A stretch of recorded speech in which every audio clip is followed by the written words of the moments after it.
waste and pain. Raindrops tapping out a wild refrain. Lightning dances like it's lost its mind. I stand and grin as the world unwinds.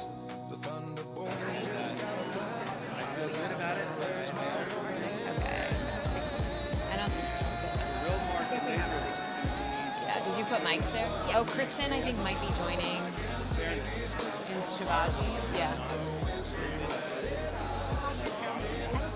No, just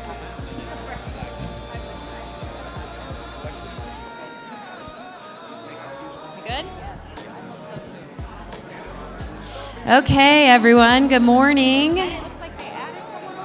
We are just about to get started. Hopefully you're caffeinated and ready to go.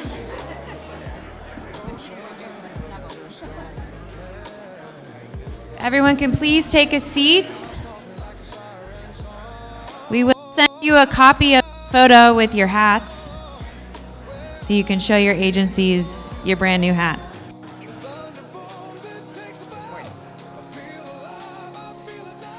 Okay. And thank you to our folks online joining today.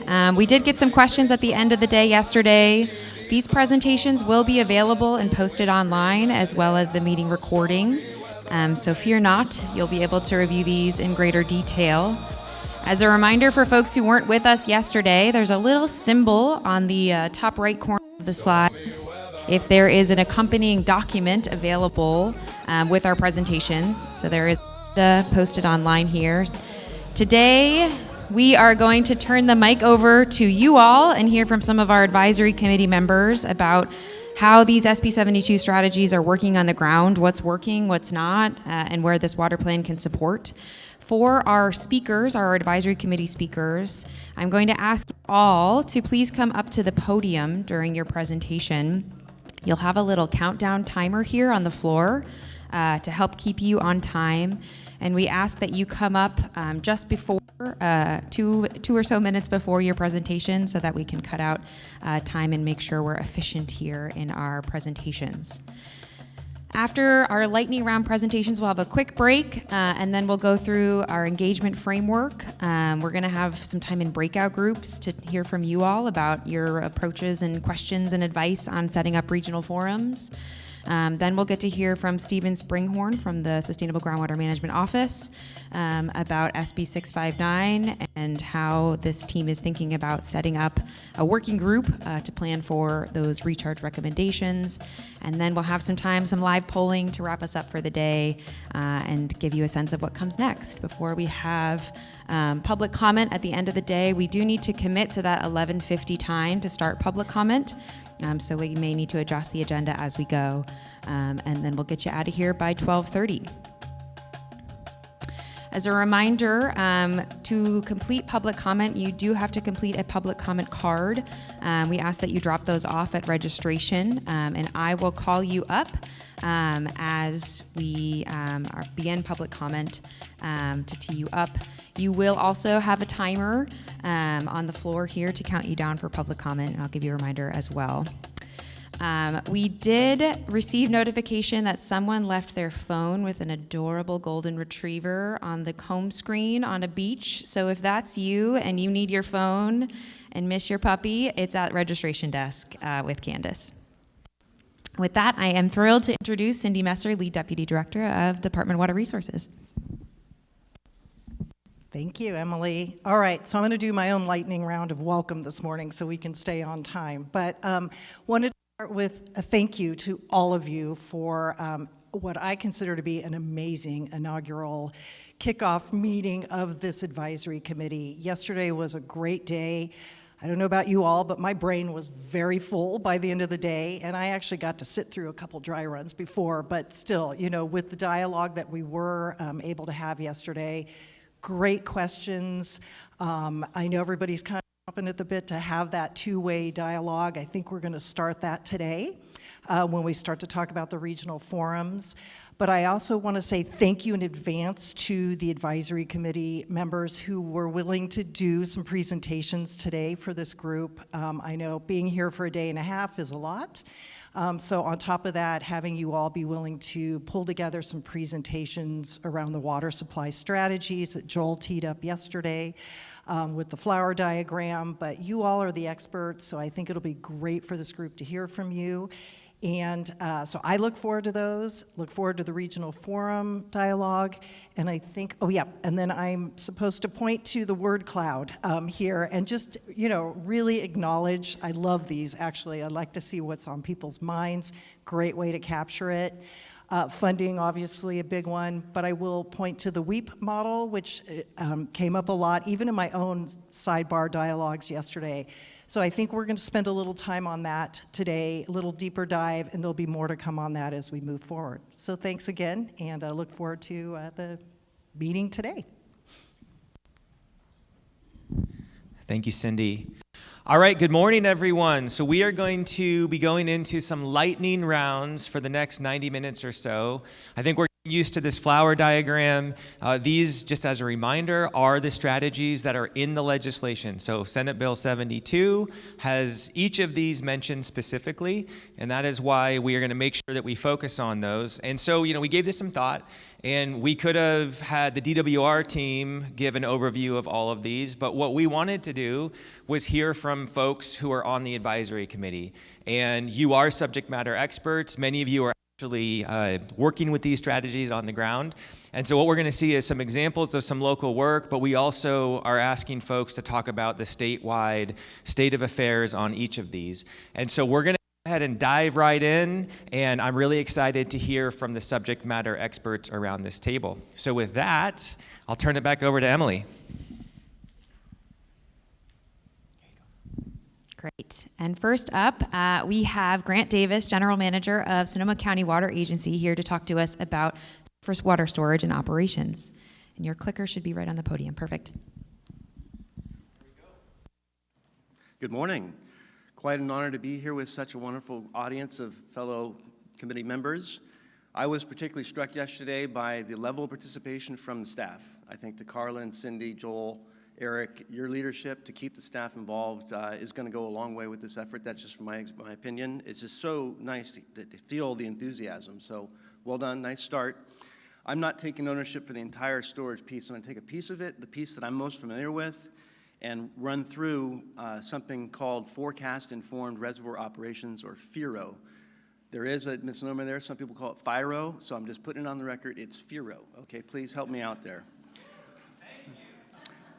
That's clear. A couple other items I would like to share with you, which are sort of going to lead to lessons learned and process, because there were many involved along the way here, and some that don't deserve the undue criticism for doing things that they had no ability to alter at the time. So we've come forward about 10 years on the story, I'm going to say, and that'll help fill out the story and where we're going from here. And I'll just start with my conclusion, and that is there is a stretch goal of 9 million acre feet out there, and I'm a proponent of FIRO and feel that it can go a long way, and I'll give you an estimate or a guesstimate since we're early on that challenge, and I'm optimistic we can get there. So that's going to be my story today. I run a water agency that happens to co-manage 2 reservoirs with the Army Corps of Engineers, Lake Mendocino, which is the smaller reservoir, and Lake Sonoma, which is about 3 times that size. And that's the story that I'm going to be communicating to you. The picture in the front there are all the electeds that joined us in November when we actually succeeded in updating the Army Corps of Engineers Water Control Manual, which allows us the authority to do what we couldn't do back in 2012, 2013. So here we go. What you see here is a definition of FIRO. It's a reservoir operation strategy that better informs decisions to retain or release water by integrating additional flexibility in operational policies and rules with enhanced monitoring and improved weather and water forecasts. And I think that's the operative word there. Our ability to improve our forecasts and get better precipitation measurements and knowledge on how far out they are, where they're going to land, is really the key here. And those improvements are a continual thing that we need to build into any exercise, constantly improving the precipitation modeling, the atmospheric river research that's been supported by DWR and many others. So what you see there is something that we've established at Lake Mendocino now. It's a FIRO, major deviation buffer zone. It's called a FIRO pool.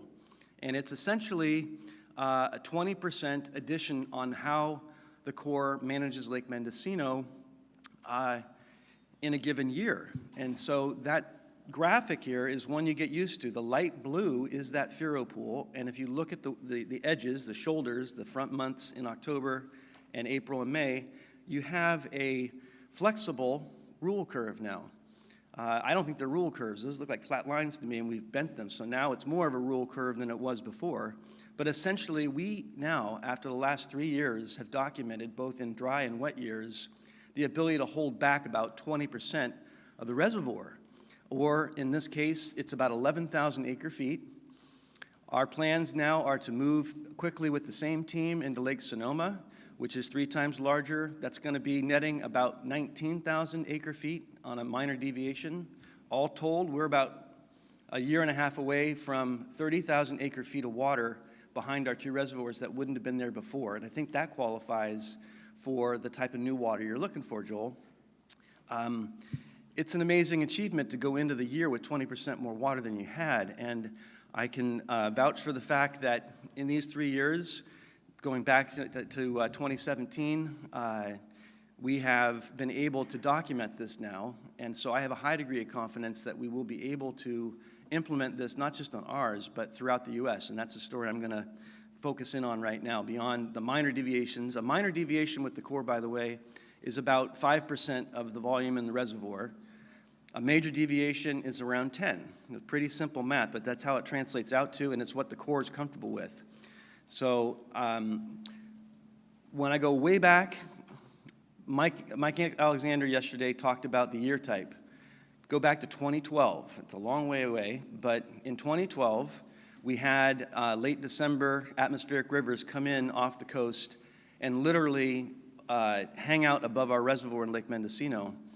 And the Corps, noticing this, it's a high volume of water, had no choice but to release the volume of water that they had to downstream to make room in the reservoir for potential flooding.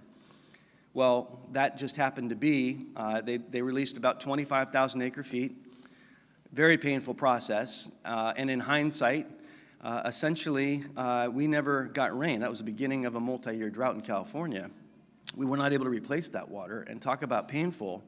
The Corps was really on the front of the spear there, getting critiqued for releasing that much water in a short period of time, and it ended up being our water supply. So I want to point out for the record that the Corps did not have the tools or the ability to do anything different than what they did. That's key, because now the Corps is a full partner in this. And if you go ahead and look at what we're looking at nationwide, the Corps is now in the process of analyzing 593 reservoirs to determine whether FIRO can be a tool in the toolbox for those reservoirs. And the story I want to tell is an update. If you look on the left, you can see that FIRO is being in various stages up at Howard Hansen Dam up in Washington, the Willamette River system up in Oregon, 13 dams and 1 Corps reservoir at the very tail end. Lake Mendocino, Lake Sonoma, our good friends at Prado down in Orange County, San Bernardino's looking. It's starting to happen. So I am making a prediction today that if you just look at the reservoirs that have been identified by the Corps that do not have a hurdle, the red, that would block it from being implemented, and just focus on the green and the yellow. And my premise then is that's where our opportunity lies. That's where our investment ought to go, at least part of our investment. And here's the kicker, and I'll leave time for my colleagues to come around this on the lightning round, but here's the slide I wanted you to have. And that is 32 reservoirs. They're all Corps reservoirs or Section 7 reservoirs that have hit the capacity for further evaluation. And if you look at what that totals, again, this is a best case scenario, but you're looking at about 21 million acre-feet of water. And if you go back to what I started with earlier, just 5% of that body of work there, 5% into each of those reservoirs, which is a minor deviation, and we already know how to do it. you're going to get over 1 million acre-feet. I say that's how we begin. I think you look at that and you almost put it in the bank, say check that box, and we got 1 million toward our goal. It makes me feel good this morning. I also think for those that are hardy and willing to take a bit of a risk, a considered risk, go up to 10. 10% is a major deviation, and we've done that in Lake Mendocino 3 years running and reaped the benefits. I mean, to put this in perspective, gang, I sell 40,000 acre-feet a year on average. I've got 30,000 acre-feet now by implementing FERO. I think it's a strategy that we ought to move up the ranks and work together jointly. DWR has been a hell of a partner on this. So if we did 10%, you're looking at over 2 million acre-feet. I'm not saying we go there, but I think, one, I build a case for that and we can stand behind it. Last things, lessons learned. It's very important to have a local entity driving this that's going to benefit and work in partnership with the Corps or multiple stakeholders and regions. It's just absolutely critical to make FERO work. It's not like this stuff is for free. Funding and resources, it's not that it's free. It takes money. We've had to invest in it over time. And I suggest that if you're going to be taking this on in your reservoirs, doing the feasibility, you ought to plan on seeding it with general fund and other funding that will make it possible. And then lastly, I'll wrap up by saying forecast skill. I'll say it again. We need to keep improving our forecast skill to reap the benefits of FERO and other similar things. And with that, I'll thank you. Thank you, Grant. And just so you know, yes, a round of applause. We will have a little bit of Mentimeter polling at the end of these presentations to kind of get your thoughts and feedback. But next up, I am thrilled to introduce Sarah Lesmeister, the Assistant Executive Officer of the California Water Commission. There you go. All right, good morning, everyone. Pleasure to be here today, and thank you, Emily. As Emily mentioned, my name is Sarah Lesmeister, and I am the Assistant Executive Officer for the California Water Commission. And I am here today to give some background about the Water Storage Investment Program, which is one of the Commission's programs. So, for those of you who are not familiar, I thought I would have a little slide here. What is the Water Storage Investment Program, aka WSIP? First, it's the state's largest investment in water storage programs or projects in a generation. There's about $2.8 billion set aside for these projects. The WSIP really represents a paradigm shift here in California in how we fund as a state water storage projects. In addition to the $2.8 billion for these projects, what they are actually funding is a bit of a shift. We at the state are funding the public benefits associated with the Water Storage Investment Program. These public benefits are ecosystem improvement, water quality improvement, flood control, emergency response, and recreation. So how is WSIP structured? This is where it gets a little sticky here. The regulations and rules around WSIP are very strict. This is what was voted upon by the voters in 2014 with the passage of Proposition 1. First, the public benefits are strictly limited to the definition that was written into the code. So that is really defined. And that's what I mentioned earlier, those 5 public benefits. The Proposition 1 was passed shortly after the Delta Reform Act in 2009. The proposition was passed in 2014. So there must be a measurable improvement to the Delta with these WSIP projects. At least 50% of the funding for the projects has to go towards ecosystem benefits. So you could, let's say, have $1 billion worth of recreational benefits with your project, but if you only have $300 million of, let's say, ecosystem improvement, you are limited to that amount of money. We cannot admit new projects into the program because of the feasibility deadline. There was a deadline written into the legislation, January 1st, 2022. You had to check the box, you're feasible, you have your draft environmental documentation done, and that you have 75% of your cost share partners already determined. And then finally, where we are at now in the program is that projects must have commitments for all funding. All of their agreements and permits are completed, and all of their documentation done before they can get their final funding award. Another thing about WSIP is that it's multiple state agencies. It's not just the Water Commission. We have, we at the Commission, we administer the funds and oversee the program progress, but we also work very closely with the Department of Fish and Wildlife, the Department of Water Resources, and then also the State Water Resources Control Board. Those agencies oversee and manage the public benefits associated with those projects. And then finally, one of the biggest things about WSIP and a little bit of a misconception is that the state is the lead or responsible for these projects. That is not true. All of these projects are locally led. We, as the state agencies, are basically project partners here. So I thought I would also share a little bit of the timeline and where we have been for the WSIP program. As I mentioned, the Proposition 1 bond was initially passed in 2014. It took a couple of years for the state to develop all the program requirements and regulations, and so we were finally able to open the solicitation back in 2017. During that time, there was a bit of a feedback and negotiation with the projects as they submitted their applications. In 2018, the Water Commission selected 8 projects into the WSIP program. 4 of those were surface water projects, and another 4 were conjunctive use. Conjunctive use is the coordinated operation of surface water and groundwater in the state.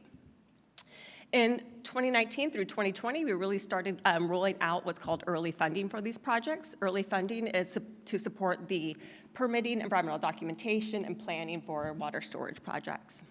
At this time, one of our first projects dropped out of the program, that is Temperance Flat, due to a bunch of regulations that they had to work through.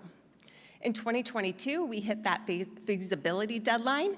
As I mentioned earlier, they had to meet those certain requirements to continue with the program. That included the draft environmental document materials and then also 75% of their project cost share.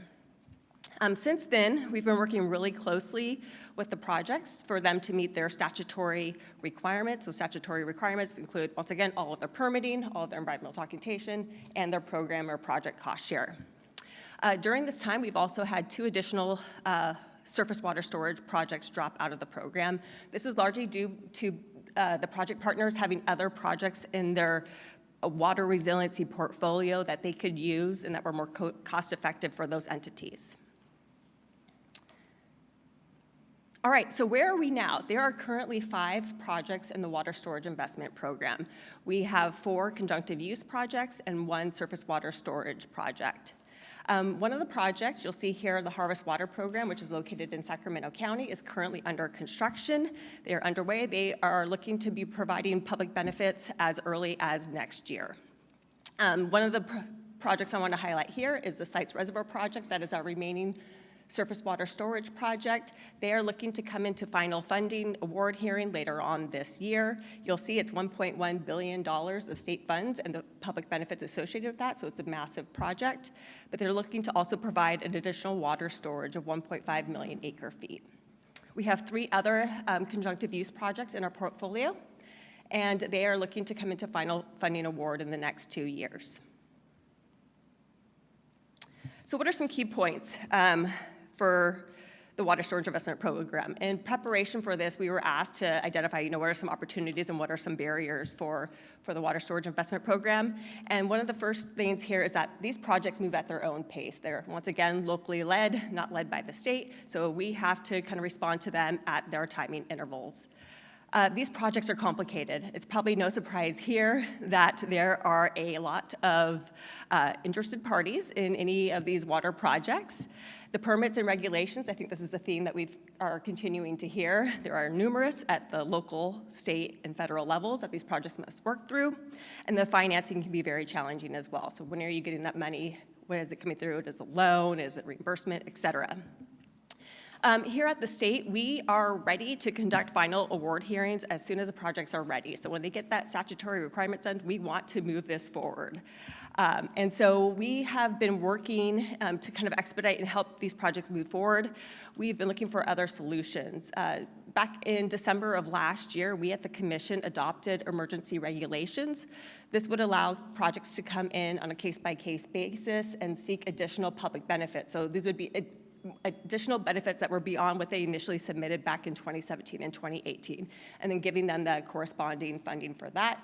And additionally, with the emergency regulations, we have also are looking to support them with inflation. As you all know, there's been record inflation over the past decade, and we are here at the state to help support these projects so they can be successful. And with that, I just hope this is a nice little overview for the Water Storage Investment Program, and I appreciate the opportunity. Thank you. Thank you, Sarah. And if you, excellent. We can share this QR code with you after if you want to grab a screenshot. Next up, we have David Guy, president of the Northern California Water Association, here to talk about recharge, teeing up our afternoon discussion later today. Thanks, David. Right, thank you. Good morning, everybody. Great to see everybody, and sure honored to be part of this esteemed body. I have the great pleasure today to talk about groundwater recharge, and as I look around the room, I suspect many of you in this room could easily be talking about groundwater recharge. There's a lot of people in this room that have done groundwater recharge for decades, and I think that's one of the great things about this process is we can all kind of learn from each other and build on each other's experiences. So I get the honor, at least today, to kind of set the stage for the conversation. I will say that everything that we're doing in the groundwater space, I suspect, is really a partnership of the local agencies with DWR.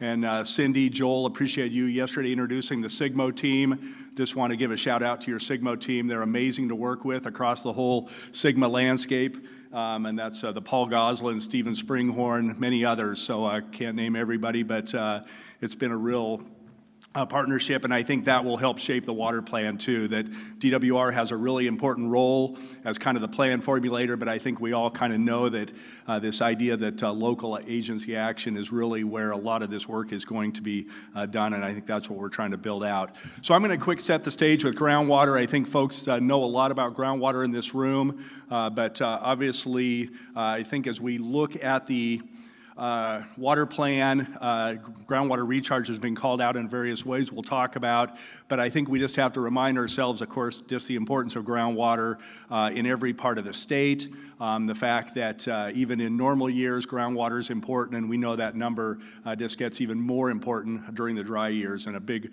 part of resiliency for California.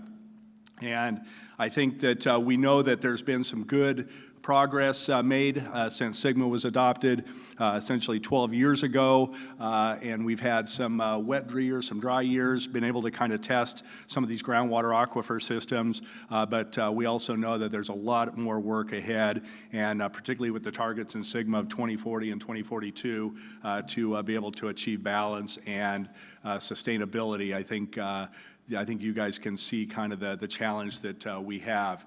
SGMA, in my view, has been a really positive influence on the landscape as far as bringing people together to think about groundwater management, think about the way surface water interacts with the groundwater, and all the things that we're going to be thinking about through this process. And we have lots of sustainability agencies throughout the state. I suspect many of you are active in your sustainability agency, and we just really want to think about how we can look at this on a broader level. So let me kind of switch gears and think a little bit about recharge. We also know that for balance, you need to think about demand management.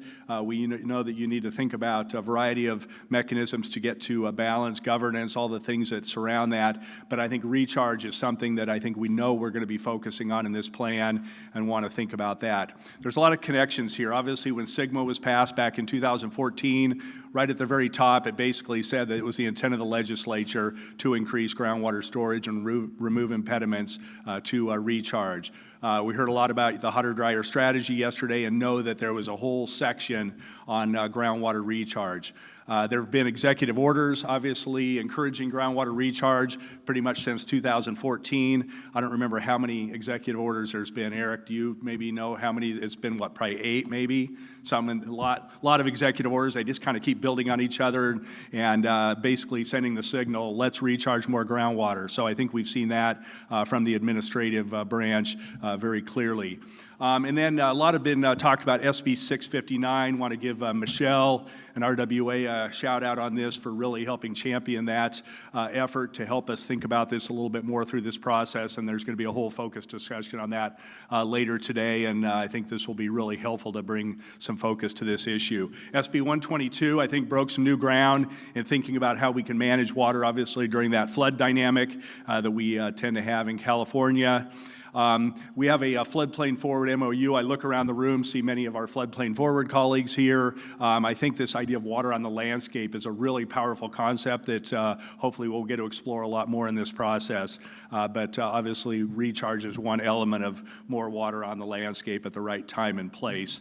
And then of course SB 72 was very specific in naming groundwater recharge as a primary strategy.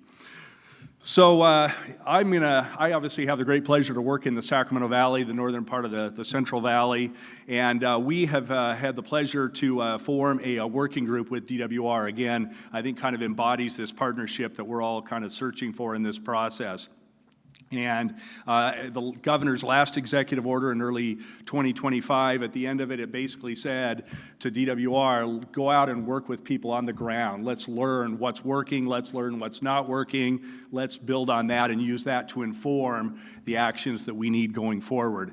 And so as part of that, DWR has been working with us. Again, kudos to Stephen Springhorn in really bringing together this partnership. And we have assembled local people throughout the region who have been doing groundwater recharge, who've been trying it and all the things, and it's really come together in a nice way. And we've learned a lot from that process from the ground up, not a top-down dynamic, but literally from the ground up, what is working on the ground. There's been a variety of technical work that has been done. I've got to give DWR a lot of kudos for that. They've been funding some of that technical work, which has been really helpful. And as part of that, for example, we are looking at, are there alternative diversion criteria that can work for improving and scaling up groundwater recharge. And we've been started to have some conversations with Eric and his team over at the Water Board to look at if there's a way to open that door for a little bit broader conversation to scale up groundwater recharge with some really good technical work. Obviously, a lot of effort was put into SB 122 and the work around defining the aquifer systems as natural infrastructure, and I think we're all very interested in nature-based solutions as we go forward. So I think that's been a really healthy part of this discussion. And then we want to talk about elevating administrative actions, obviously looking at ways to look at surplus water when it's in the system, thinking of Levi's, some of the Bureau Water 215, 3F. There's opportunities when that water is available. Let's make sure that we try to capture that. And then, of course, Proposition 4 is going to shape this discussion with some funding specifically designed around groundwater management.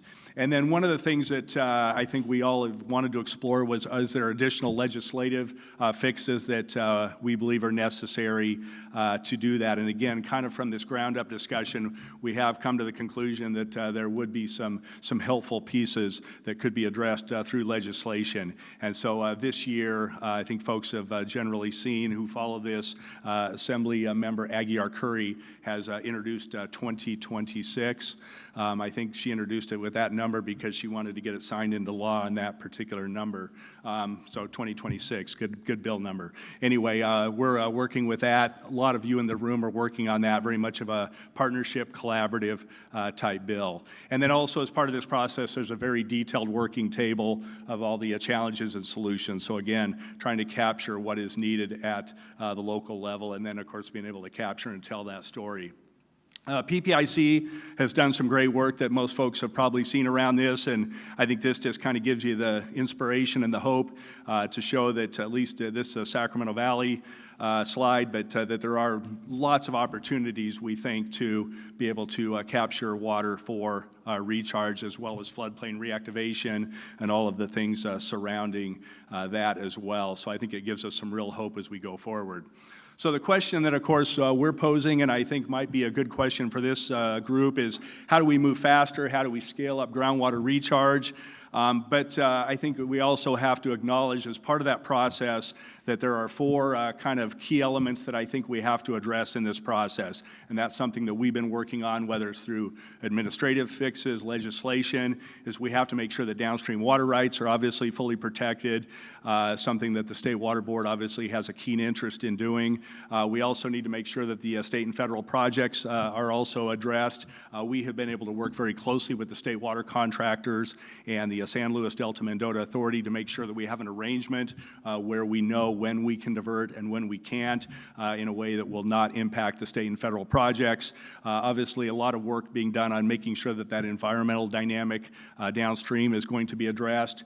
We have developed, as part of that alternative diversion criteria that we were talking about, have incorporated the California flow framework into that process, which we believe the base flows for that will be really helpful to help inform that and make sure that we are, in fact, taking care of the environment in the areas below the recharge. And then, of course, making sure that the tribal consultation is very much part of that process. So this is a collaborative process. I think recharge shows so much hope in the state of California, and we just really look forward to working with this team and many others to help advance that, and looking for lots of ideas, inspiration, hope, all the things that we can do to keep working together. So thanks for the opportunity to talk about this today.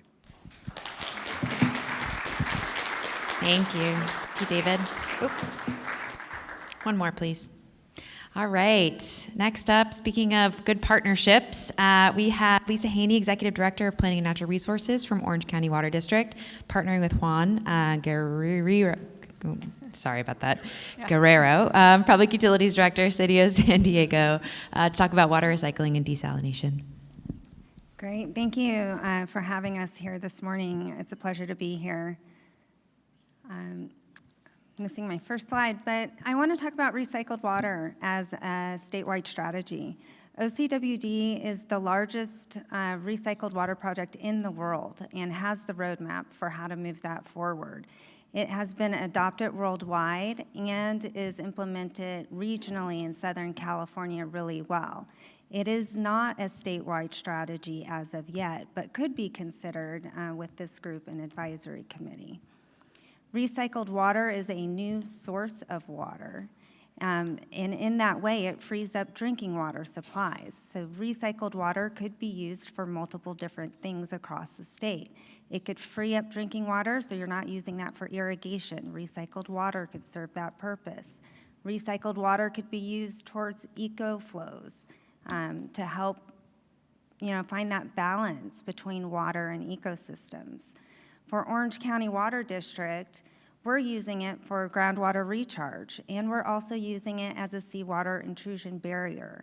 This provides a local resource for water availability and long-term strategy for resilience. We serve quite a large population in Central and North Orange County and Southern California. And we are proud to be a local source of water. And in the last 3 years, we have not purchased imported water at all. So we are completely resilient on our own. So the groundwater replenishment system is world famous, and we're really proud of this effort. And we're even more excited to see that others are taking on this roadmap and moving it forward everywhere. And if we're going to do this as a statewide strategy, these are some of the things to consider. One of the things is that, this wasn't born overnight. This idea was born in the 1960s. It didn't even start until the 1970s, and it started as a small pilot project. And it was mastered and engineered over time, and in the 2000s, the first large-scale project came online, and then just recently our phase 2 came online. We have 130 MGD of brand new water. This is positive water supply. Again, creating new water. It's also helping with water quality because we're partnering with our wastewater agencies to convert what would be discharged to the ocean and could be seen as a water quality issue. We're now taking that water and using it for beneficial reuse. So it also improves the water quality of our groundwater basin. It helps control salinity for us. Imported water is high in salinity, as is our local river systems. So this provides a lower salinity dilution into our groundwater basin. Now, most of infrastructure that we build as water utilities is invisible, is not seen, and most of the public doesn't even know that it happens. That cannot happen with a recycled water project. This is something that is done with the community in mind, and the community needs to be part of the planning and understanding. The reason that the GWRS system was so successful was the strategic communication plan associated with it. We brought the community into the planning process. We educated them early, and we spent a decade providing tours, understanding, and education, so that by the time we were ready to implement the project, we already had the buy-in from the community. And again, we did this in a phased process as demands and needs changed over time. So we didn't try to build a big project at once. Again, we scaled as the demand and need was understood. This is the critical key component on whether a recycled project works or doesn't work. So we've seen failures in different parts of the nation, even here in California. And those failures are most likely due to a lack of communication strategy and education and outreach. So again, if we are interested in recycled water as a project, as a source of new water for the state, the education and strategic planning, communication plan needs to start now, not later. So I just throw that out there for you all to consider. Now, recycled water needs and your story for doing this project are going to be independent and case specific on where you are in the state. Again, our why, we had to explain that to our community. Our why was to have a long-term, local, resilient water supply, and also to protect our groundwater basin from seawater intrusion. We knew imported water costs were going to go up. We also know that most of the water in our local river system is wastewater discharges. They're not natural water systems, and we know that they're going to do their own recycled water projects. So we needed to find new water for ourselves to be resilient. Your why, wherever you are in the state, is going to be different than our why. So telling your story really does matter. Local partnerships, we're talking about integrated water now, not individual siloed water utilities. We need to integrate as partners for different sources of water.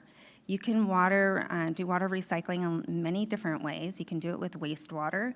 You can do it with stormwater. There are other sources of water that you can recycle. So find your local partner is one of my messages. Again, strategic communication storytelling, critical for this to work. And scale design, so you need to understand your demand and that demand over time and then scale appropriately. And for us, we used grants and low interest loans to offset the costs. What I think is really interesting in this time and space right now is the opportunity for private-public partnerships. Like I mentioned, this is a new source of water. It's considered a water-positive project.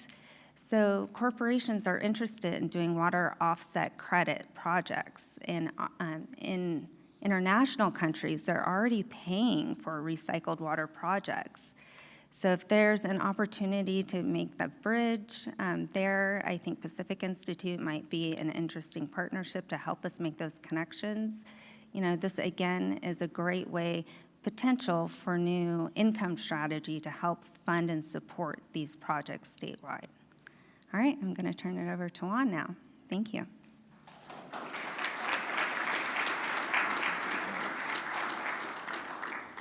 Thanks, Lisa. Hey, everybody. I'm Juan Guerrero. No, I'm just kidding. Juan Guerrero.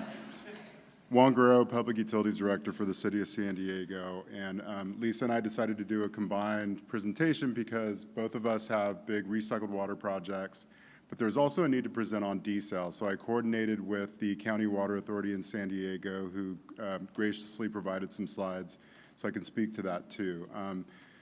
Our projects are very similar for a lot of different reasons.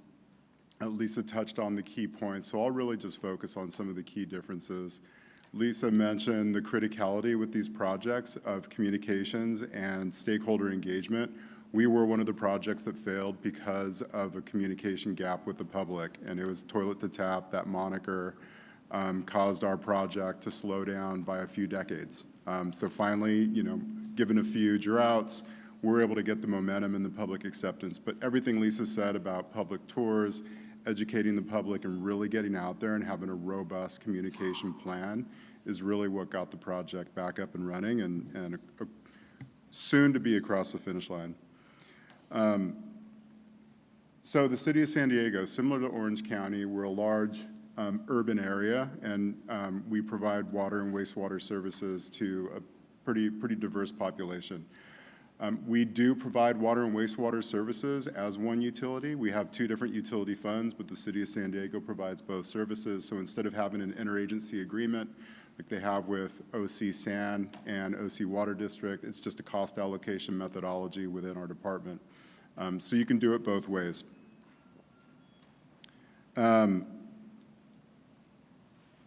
The other benefit, too, is with Orange County and the city of San Diego's projects, there's a lot of recycled water projects across the state, but some of these bigger mega projects can really help the state meet its goals, because obviously that 9 million acre feet gap is pretty significant. So, you know, I know there's a lot of questions being asked about Pure Water SoCal and some of the other big projects like the city of LA's, but these are opportunities to really move the needle. Another key difference between our two projects is the Orange County project focuses on groundwater replenishment. They're all what's considered indirect potable reuse projects, not direct potable reuse projects. So our phase one project, rather than taking advantage of an amazing aquifer, which San Diego wish we had, our geology just doesn't offer that benefit. But we do have surface water reservoirs. We have 9 within our drinking water system.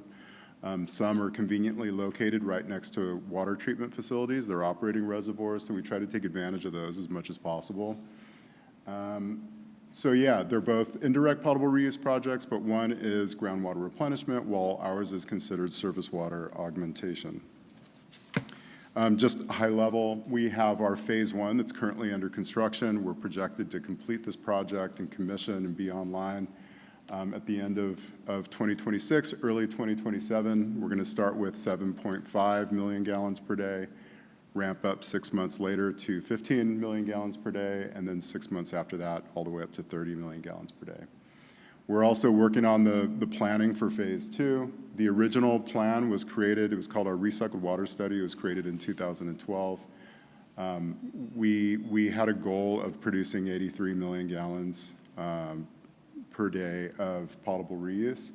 A lot's changed since 2012, so we're reevaluating the underlying assumptions that were established for that original program. So phase two is currently projected to produce 53 MGD by 2035, but we're reevaluating the assumptions, so those numbers could change. Again, water demands have dropped significantly in the Southern Cali and the city of San Diego's service area. That relates to wastewater availability. Our dam infrastructure has a ton of capital needs and height restrictions that we need to account for, affordability, climate change, and changes in regulation. Now we have DPR regulations, direct potable reuse, so we could take advantage of those too. So more to come on those. Getting into the statewide situation.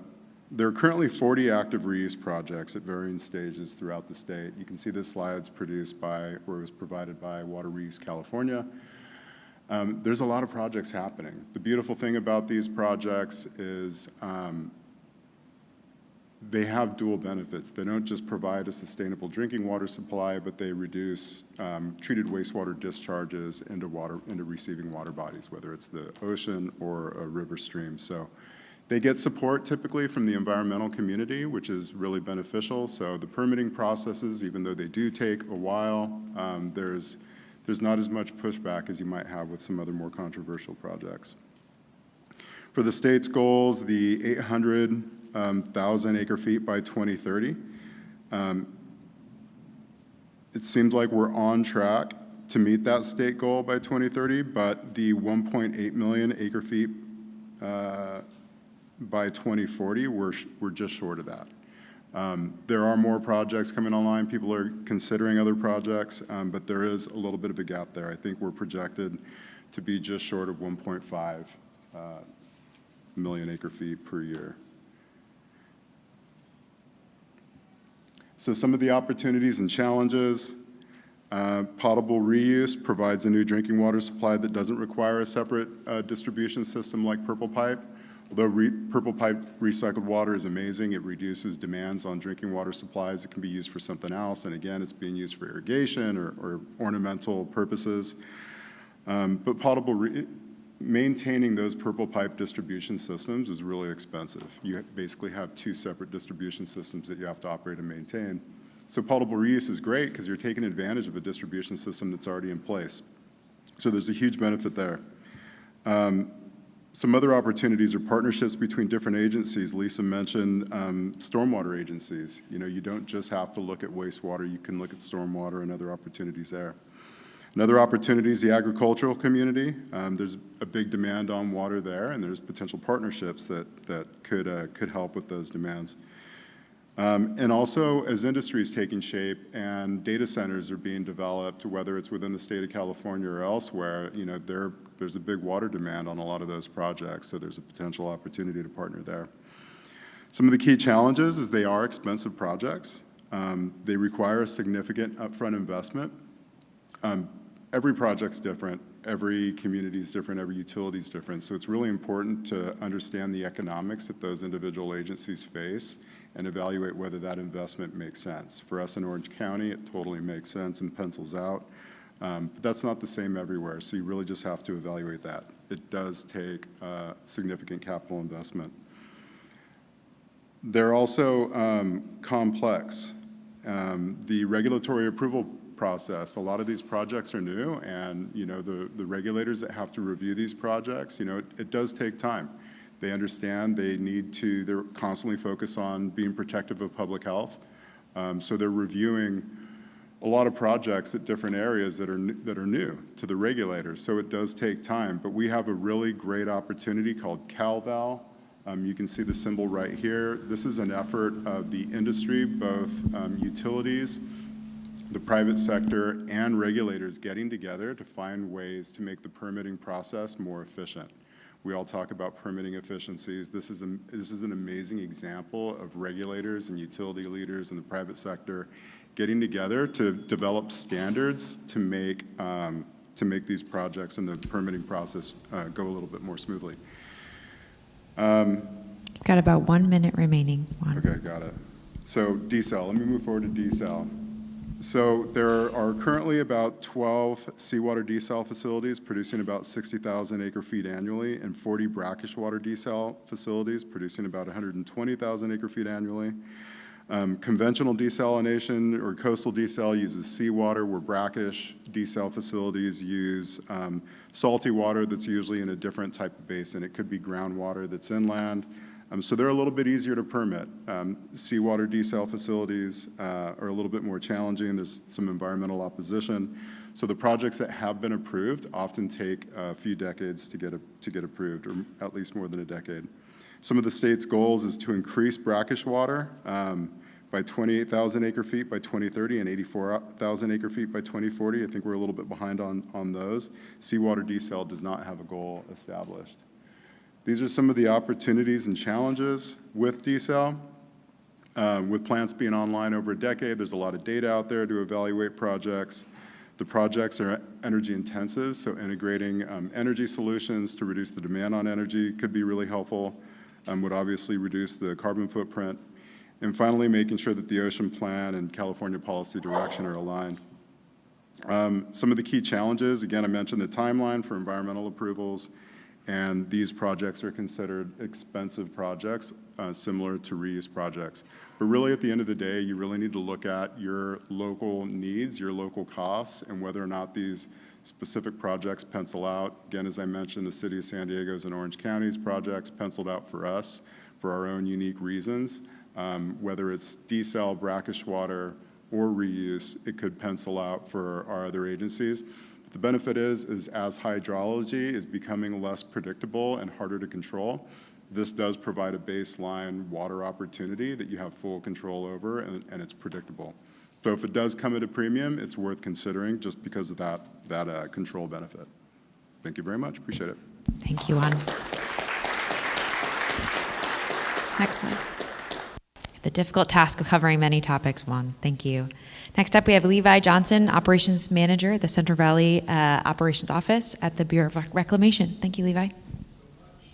Thank you so much. Happy to be here.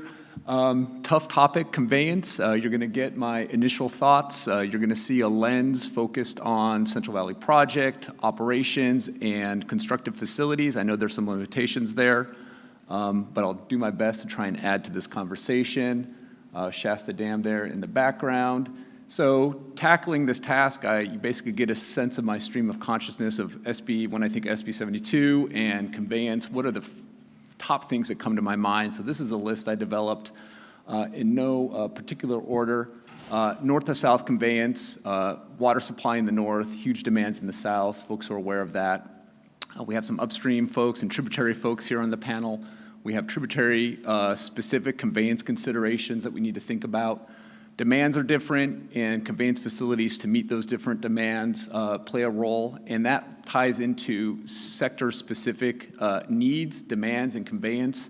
My mind goes to ag demands versus M&I versus environmental demands. Scale, I'm going to try and provide some sense of scale for some of the existing facilities that will help the discussion, I think, when we think about 9 million acre foot. That's a huge number. Regulatory considerations, top of mind, how we are operating current conveyance facilities, how we want to reoperate those, and how do we install and operate new conveyance facilities. I think Eric Ekdahl's here. I'm really happy that he's here to present on from the board perspective. Multi-purpose considerations, power. Thanks to Ali for identifying the water-power nexus. Power and water need to be talked about hand in hand. Moving water can generate a lot of power, but it also takes a huge amount of energy. My mind goes to grid reliability, stability, and of course transmission considerations, and of course all of this with weather whiplash. So backbone, I actually had not used this term before. Let's talk about the backbone. Central Valley Project on the left, State Water Project on the right. These are huge projects. They are operated in an integrated fashion. We have joint use facilities, and these are designed to provide critical flood control to upstream communities and to move those bountiful water supplies, typically in the north of the state, to high demand in the southern part of the state. These are big facilities. Just to give you a sense, Central Valley Project in a normal year, and as we all know now, normal doesn't actually exist, it's just a myth, but you're talking about 7 million acre feet of developed delivered water on the Central Valley Project side, just to give that perspective regarding the 9 million acre foot goal. These systems have numerous tributaries on the Central Valley Project, so we operate individual facilities and tributaries for specific demands, needs, requirements on those tributaries, but this is an integrated system. So what goes on in one tributary will necessarily affect operations on another facility. But these are not the only projects. On the left, just some other federal projects that are operated out of Reclamation's Region 10, tons of other projects. And I really like this figure on the right. You can identify some of the big reservoirs on the Central Valley Project and the State Water Project, but I love seeing all these upstream reservoirs, those little dots. These are huge players. I love seeing these other rim dams down on the San Joaquin. Those are huge players. My mind goes to 2023, huge flood operations, heavy coordination with all of these dams that are looking to release water as that historic snowmelt was coming down out of the Sierras. We see systems down in Southern California, and of course, we see the important nexus with the Colorado River as well. Really like this figure. Okay, surface storage. Fun tool I found on Stanford University, Water in the West. On the left, you see this over the 100 years reservoir capacity for surface storage, 50 million acre feet, okay? You can see some dates and some of the larger facilities that have been constructed in California. On the right, I'll just note the outsized importance of the CVP and State Water Project. These blue shaded pieces of the pie are reclamation facilities, and then you throw in Oroville there, and it's a sizable amount of surface storage in the state relative to other projects. Now, focus on that figure on the left, 50 million acre foot, and that same figure is on the left here. So you see that little hatched box, 50 million acre foot. And then I believe these estimates on the right, this is groundwater basin capacity estimates from DWR. Really good perspective on surface storage versus groundwater storage, what potential exists. I thought that was pretty interesting. Of course, everybody wants to talk about the Delta. We have our north of Delta, upstream reservoirs, Shasta, Oroville, Folsom. Trinity should be up there as well. Just to give you a sense of scale, Shasta, 4.5 million acre feet. Oroville, 3.4 million acre feet. Folsom, just under 1 million acre foot. Just to put that in perspective of this 9 million acre foot goal. I don't know if I have a pointer here. You can imagine sites off to the west there, off of the Sacramento, 1.5 million acre foot potential. Scale, Sacramento River flowing north to south. Average normal year, maybe 20 million acre foot full natural inflow, but that can fluctuate between 3 million acre foot and 30 million acre feet, huge variability. That's the primary inflow into the Delta. You got the San Joaquin River flowing south to north, much smaller scale. You're looking 3 to 4 million acre foot full natural flow, maybe 5 million acre foot in 2023. And then conveyance. You have water moving into the Delta, huge consumptive demands in the Delta, huge amounts of water used to maintain salinity for those consumptive uses and for species in the Delta. And of course, we want to move as much available water as possible through the CVP and State Water Project pumping facilities to meet our south of Delta demands. Jones Pumping Plant, that's the federal facility, 42 to 4,500 CFS max capacity. So again, trying to think about it in acre feet, 9 million acre foot. A good full month of pumping for the federal facility would be about 250,000 acre feet, just to give you some perspective. It's about twice that on the state side. I figured that this study would come up. We're fortunate here, the DWR team, the primary authors, I believe, of this study from November 2025 are actually here, part of the team. I tried to tease out some of the high-level takeaways from this San Joaquin Valley conveyance study, specific to conveyance and system-wide conveyance considerations. Big takeaways, hopefully are not a surprise for anybody here. But loss of conveyance in existing facilities. DMC is the Delta Mendota Canal. This is the primary canal moving federal water down to the Mendota Pool. California Aqueduct, Frying Current Canal, San Luis Canal should be up there as well. 20 to 60% of original conveyance loss. It is specific to the canal and the reach. And I'll just point out here as well, this groundwater pumping nexus, you get to this vicious negative feedback loop of loss of conveyance, additional reliance on groundwater, more conveyance. Thought that was very interesting. Scale, sector, groundwater considerations. On the lower figure here, this is from City of Roseville. This is one of their aquifer recharge and storage and recovery wells. Can't quote me the number, but since 2023, about 3,500 acre foot of recharge. So scale, 2023 recharge, just from one of our CVP contractors, Westlands Water District, that's on the scale of hundreds of thousands of acre feet. Different sectors, different scales, different frequency of ability to manage groundwater recharge. Floodmar studies also. This has come up, and I kind of figured it would. Again, we also have subject matter experts that developed this from DWR available. I'll note, again, key takeaways, this high flow event and the need to be able to capture these high flow events. I will note that, and I appreciate the DWR team, they have taken a lot of time to work with reclamation and DWR operations. And there are, some operational considerations that we flagged with this, and appreciate DWR continuing to work with us on that.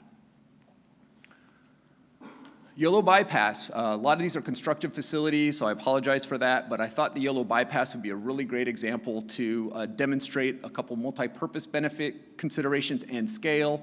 If you haven't seen the Yolo Bypass full, you're missing something. It's pretty impressive, constructed facility, provides critical flood control to the city of Sacramento and other riverside communities. Scale, this bypass is about 60,000 acres, so quite large. But what's really impressive is the flow. This thing can handle 500,000 CFS. So when we're talking about massive projects, engineered projects with large flows, large potential, I think this is a good place to look. You have the Sutter bypass upstream of this. Multi-purpose. You have critical flood control. We have the Big Notch project right now, bringing fish onto that floodplain to help support rearing and help their survival. We have ag, recreation, multi-benefits. And of course, my last slide, just some additional projects that you can see. I think Joel brought up on the left there, that's San Luis Reservoir, 2 million acre foot. This is the safety of dams modification.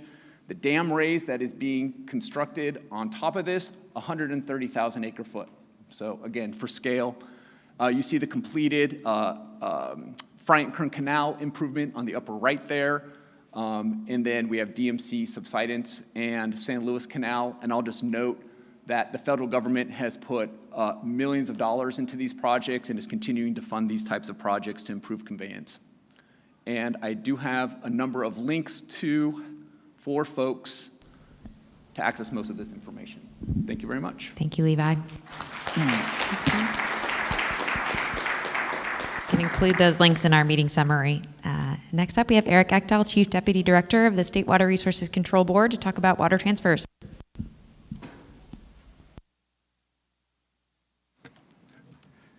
It's on? It's on. All right, great. Thank you. Well, thank you for having me. Before I jump into water transfers, I was asked this, I guess it was yesterday evening, hey, there's a lot of references to water rights, and could you give a quick primer on water rights before you do this? So I'm going to give it a try. I don't have any slides, and you're going to learn everything that there's possible to learn about water rights in 4 minutes or less. And if there's follow-up, which there probably will be, we can talk afterwards. I want to start by kind of describing the 3 main types of water rights. You can maybe argue that there's only 2 or maybe 2.5 types of water rights, but you have riparian. Riparian rights are where a parcel of land touches a water body, and the owner of that parcel has a right to a correlative share of the natural flow on that system, which means, if whatever your natural flow is at that time, you have to divide it up with all of the other riparian water right users, and you have to figure out how much you can split and share amongst yourselves. In practice, that doesn't happen, but there is a water right associated with it. It should be much more seasonally kind of used or allocated. You cannot store a riparian right because it's tied to the natural flow of the stream system. We are the only Western state that has riparian water rights. They don't have a priority date associated with them. They are really tied to when you patented the land. So in most cases, riparians are kind of considered the most senior or the oldest on any stream system. It can get a little weird in some places where you maybe had some appropriative rights associated with some of the very first gold-related claims that supersede the land patent date. So it can get confusing, but in general, riparians are oldest. The next type we call appropriative rights, and this is where you can say maybe there's 2.5 different types because we split those up further. You have appropriative pre-14 or pre-1914 water rights and post-1914 water rights. Pre-1914 appropriative water rights are those that were established prior to the water law that we use today becoming effective in December of 1914. Appropriative rights means that you are moving the water from a water course to some other place. It can be on a parcel that touches the river, but it doesn't have to be. You can move it many, many parcels away, hundreds of miles away in some circumstances.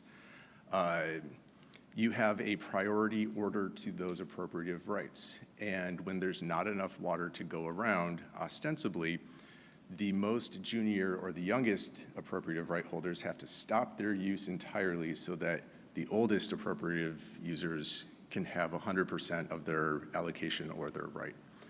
Pre-14 rights are largely outside of the state permitting system, which means that they don't pay fees, there are no permits that go with them, and there's really very little regulatory touch. There's places where they do have to intersect with a kind of more modern regulatory framework, sometimes in transfers, which we'll talk about in a minute. And then during really severe droughts, if there is a curtailment in place, you can curtail pre-14 rights, but you have to have the right setup and the right structure and the right kind of executive orders and CEQA waivers in place. It's pretty difficult to do. Post-14 rights are subject to the state's permitting authority, which means that they came to either the State Water Board or one of our predecessor agencies, and they actually got a permit which can mature into a full-blown license at some point in the future. But they pay fees, they have terms and conditions that can be added to their water right through a formal regulatory process with a lot of due process that goes with it, opportunity for public comment, opportunity for the right holder to kind of weigh in and talk about their water right and describe why it should or should not have those terms and conditions added to it. There's many other types of rights, but those are the big three. There's Pueblo rights. There's two that we recognize in the state for the city of LA and the city of San Diego. Those date into the 1700s. The groundwater pumpers technically do have a right, even though it's not permitted by the state. There is a groundwater overlying right. There is a federal reserved right, which would include U.S. government, but also tribes and their water rights, although most of those tribal rights have not been quantified. That doesn't mean they're not there. They are still there, but there may not be a number associated with them. And there's others even beyond that. All told, we have about 40,000 water rights in the state. I say about because we actually don't really know maybe sometimes.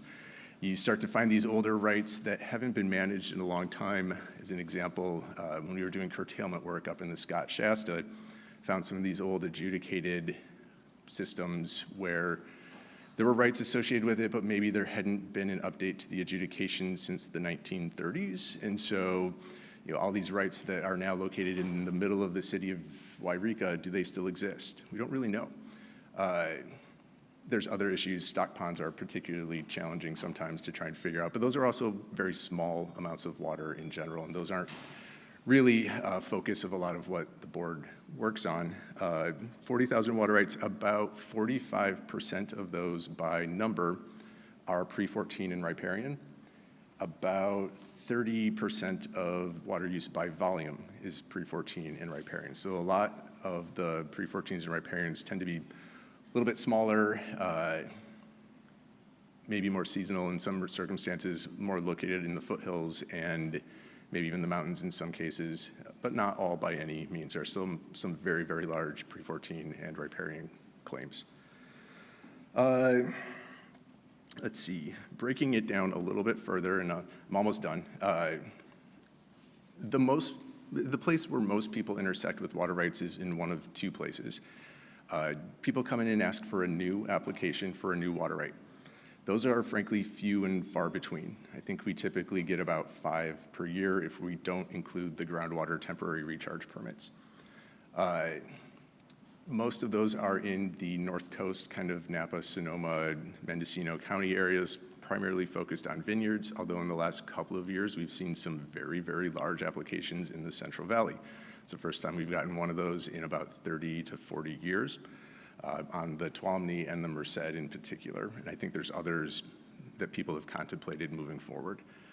The other place is petitions, and there's a couple different types of petitions, but a petition is where you ask to modify an existing right. And you can do something called a time extension, which is basically asking the board to say, you get a little bit more time to fully develop your right. There's also a change petition where you can change the type of beneficial use, the purpose of use, the location of use. And so those change petitions are typically where we actually see most of our kind of direct permitting or regulatory work. There's also temporary urgency change petitions where there is in fact an emergency and you have to do something kind of unexpected and quickly.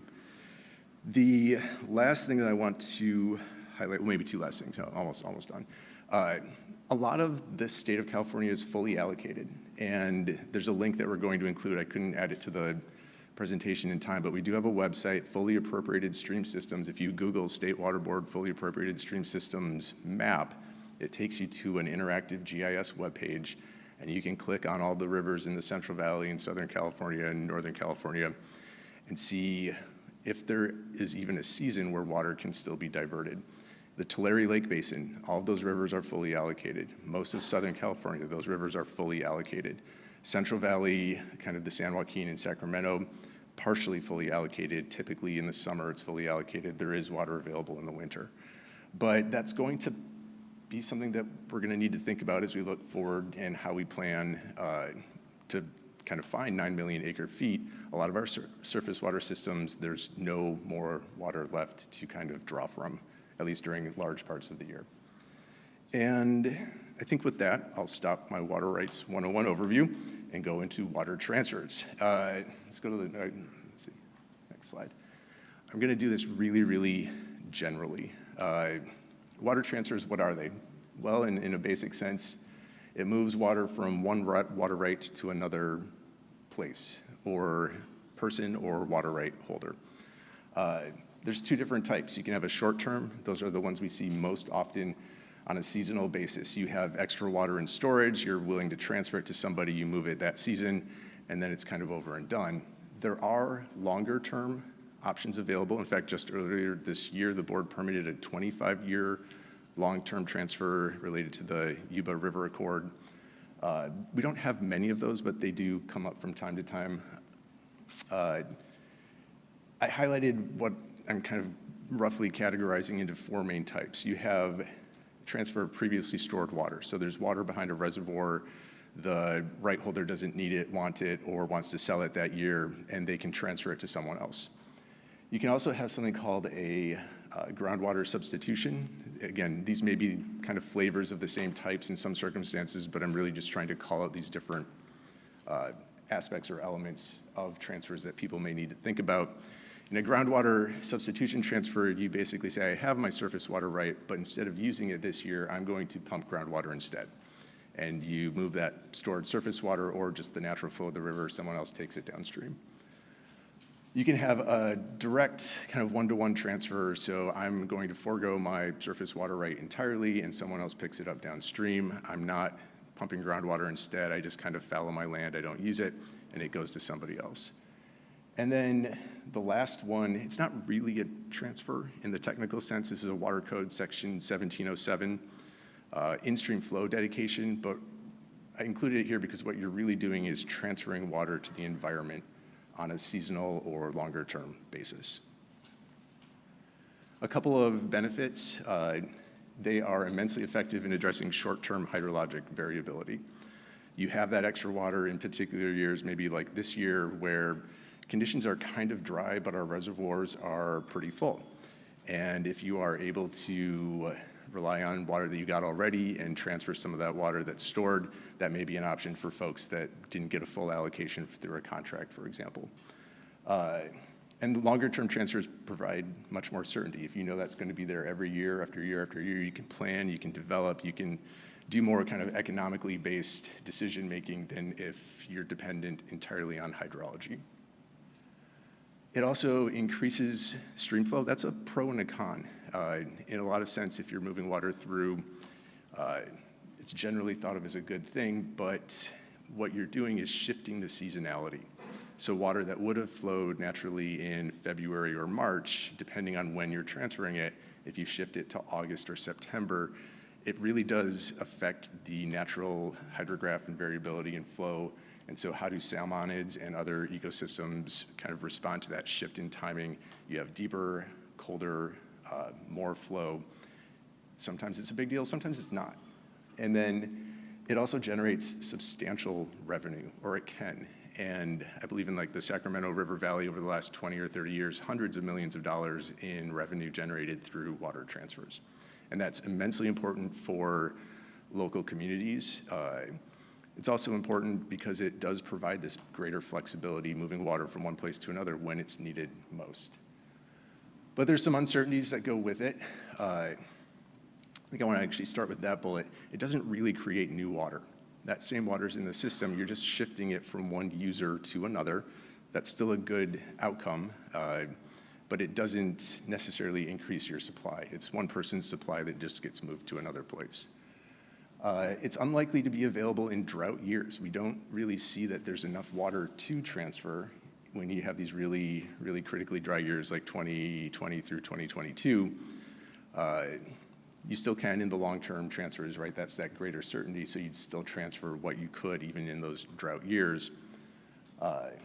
And the accounting can be tricky, although it doesn't have to be, but you have to make sure that you're not double dipping, right? If you actually are transferring the water, then you're not just taking it through a different mechanism or relying on some other kind of paper water right to still take that same amount of water. You have to true up the system. And that gets to this bullet, which is the difficulty of tracking and really calculating and accounting for groundwater depletion. So groundwater depletion, when you pump groundwater, eventually at some point, could be tomorrow, it could be 150 years from now, that water's actually coming out of a stream system somewhere down the line. And if you don't account for that, if you don't do the math right, eventually somebody has to pay for it. And right now it's paid for by others if you don't actually do that accounting and track that groundwater depletion factor. There's a lot of math that goes into it, some modeling that goes into it. People do try to take they call it a stream depletion factor and apply it to a lot of transfers, but if that's not accurate and it's not done right, the debt or the kind of long-term accrual of debt accumulates and accumulates and accumulates to the point where somebody down the line is still going to have to pay for it. And that's just a challenge of any kind of highly managed, regulated system. It's not necessarily the end of the world, but it's something that we're just going to have to figure out and account for. A few more capacity constraints at the Delta pumps. That can limit when or how transfers are moved, especially if they're going south of the Delta. And then there is kind of I would say of all of our regulatory constructs, it's maybe the easiest, but they're still noticing public comment. You still have to go through a permitting process if you are a specific type of right, and this gets into this inconsistent regulatory framework. If you're a pre-14 transfer, the Water Board doesn't have anything to do with it. You're outside of our permitting and regulatory structure.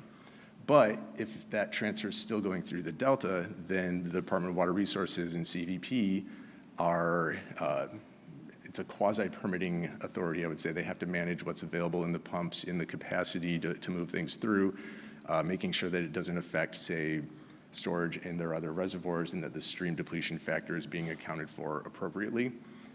And then lastly, applicability and accounting for 1707s. This is kind of a nuance, right? They're not necessarily a true transfer in that respect, but what we find is that water rights accounting is so challenging, and there are so many uncertainties and inaccuracies in the data that we have, it can be difficult to guarantee that, say, a 1707 in particular is actually going to where it's intended to go.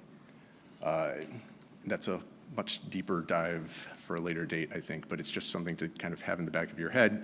Water rights accounting, water diversion accounting is a big uncertainty, I think, for all of these projects, and we're going to have to really think carefully about how we get that better data because it's going to factor directly in how we get to this 9 million acre-feet target down the road.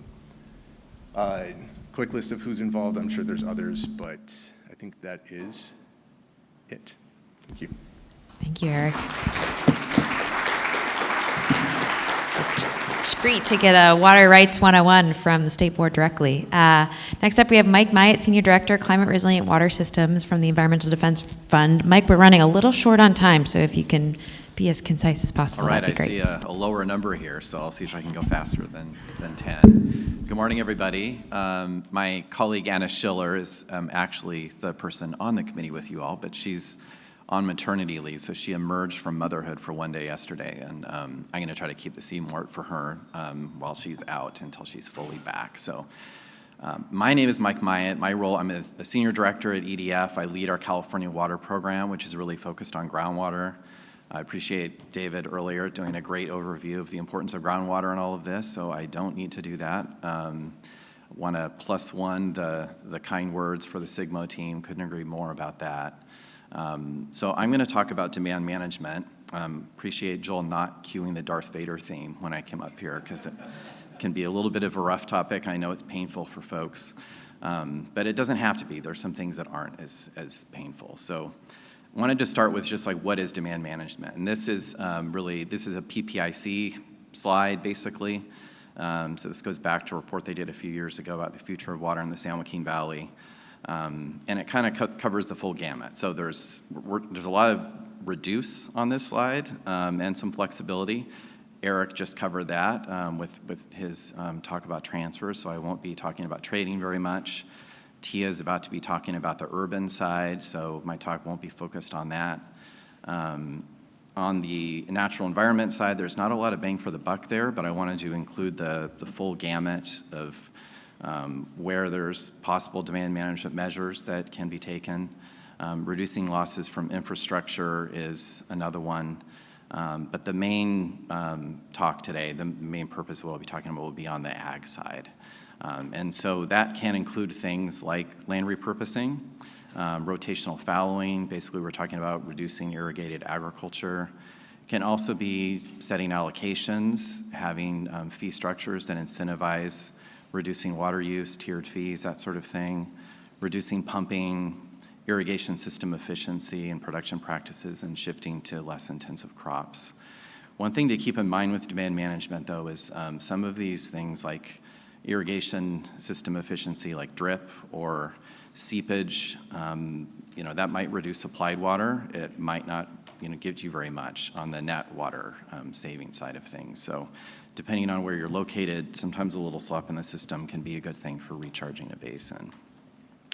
There are some advantages and opportunities with demand management for sure. One is that it's flexible because there's a lot of different types of demand management. There's a menu of options to choose from.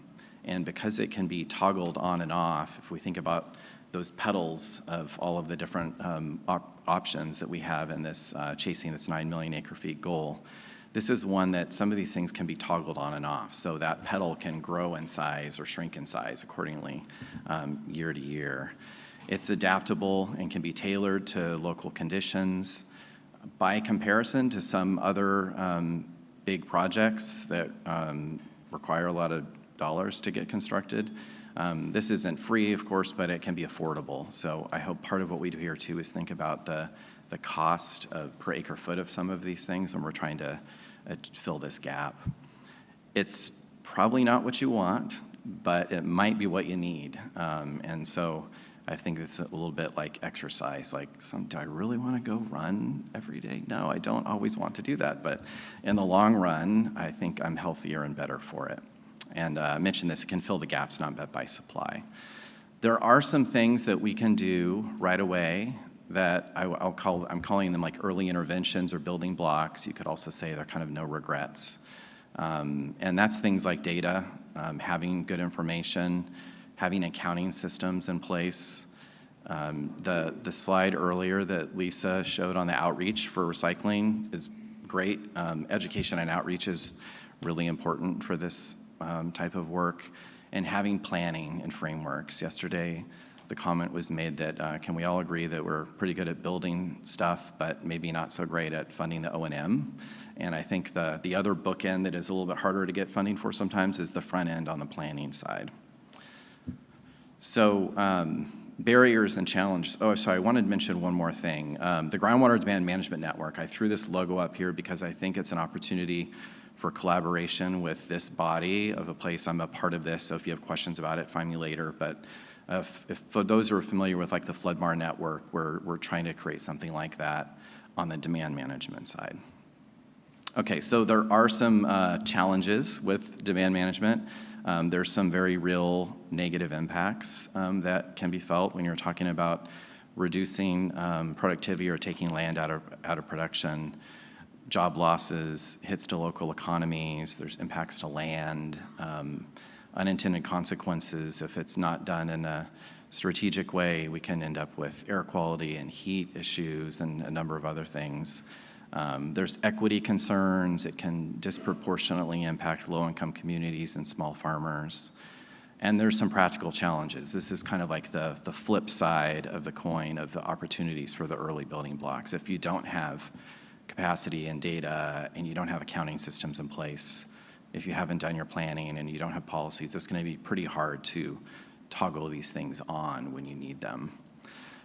And then there's the sociological challenges, I'm calling them. This is the, what did you say yesterday, Joel? The hard stuff is the soft stuff. So this is kind of the soft stuff. The education, it can be hard to explain. There's people sometimes immediately think demand management equals mandatory land retirement. It doesn't have to be that way. It can be there's some voluntary elements to some of these things. There can be a feeling of you're asking to pay more to get less. Not a popular political thing to try to move forward with some policies sometimes. And it's dependent on the community understanding the situation and being supportive of it for it to work. It requires behavior change, and it turns out humans don't like that very much, and especially when there's very real-world negative impacts that can be felt. And then there's a perception issue. Oftentimes we hear about the economic costs of land coming out of production in terms of lost jobs and hits to local economies. It's not always compared to what will be coming with inaction. And so that can create this situation where people are comparing it to an unrealistic reality that we're not actually living in of what's coming. I see I'm at time.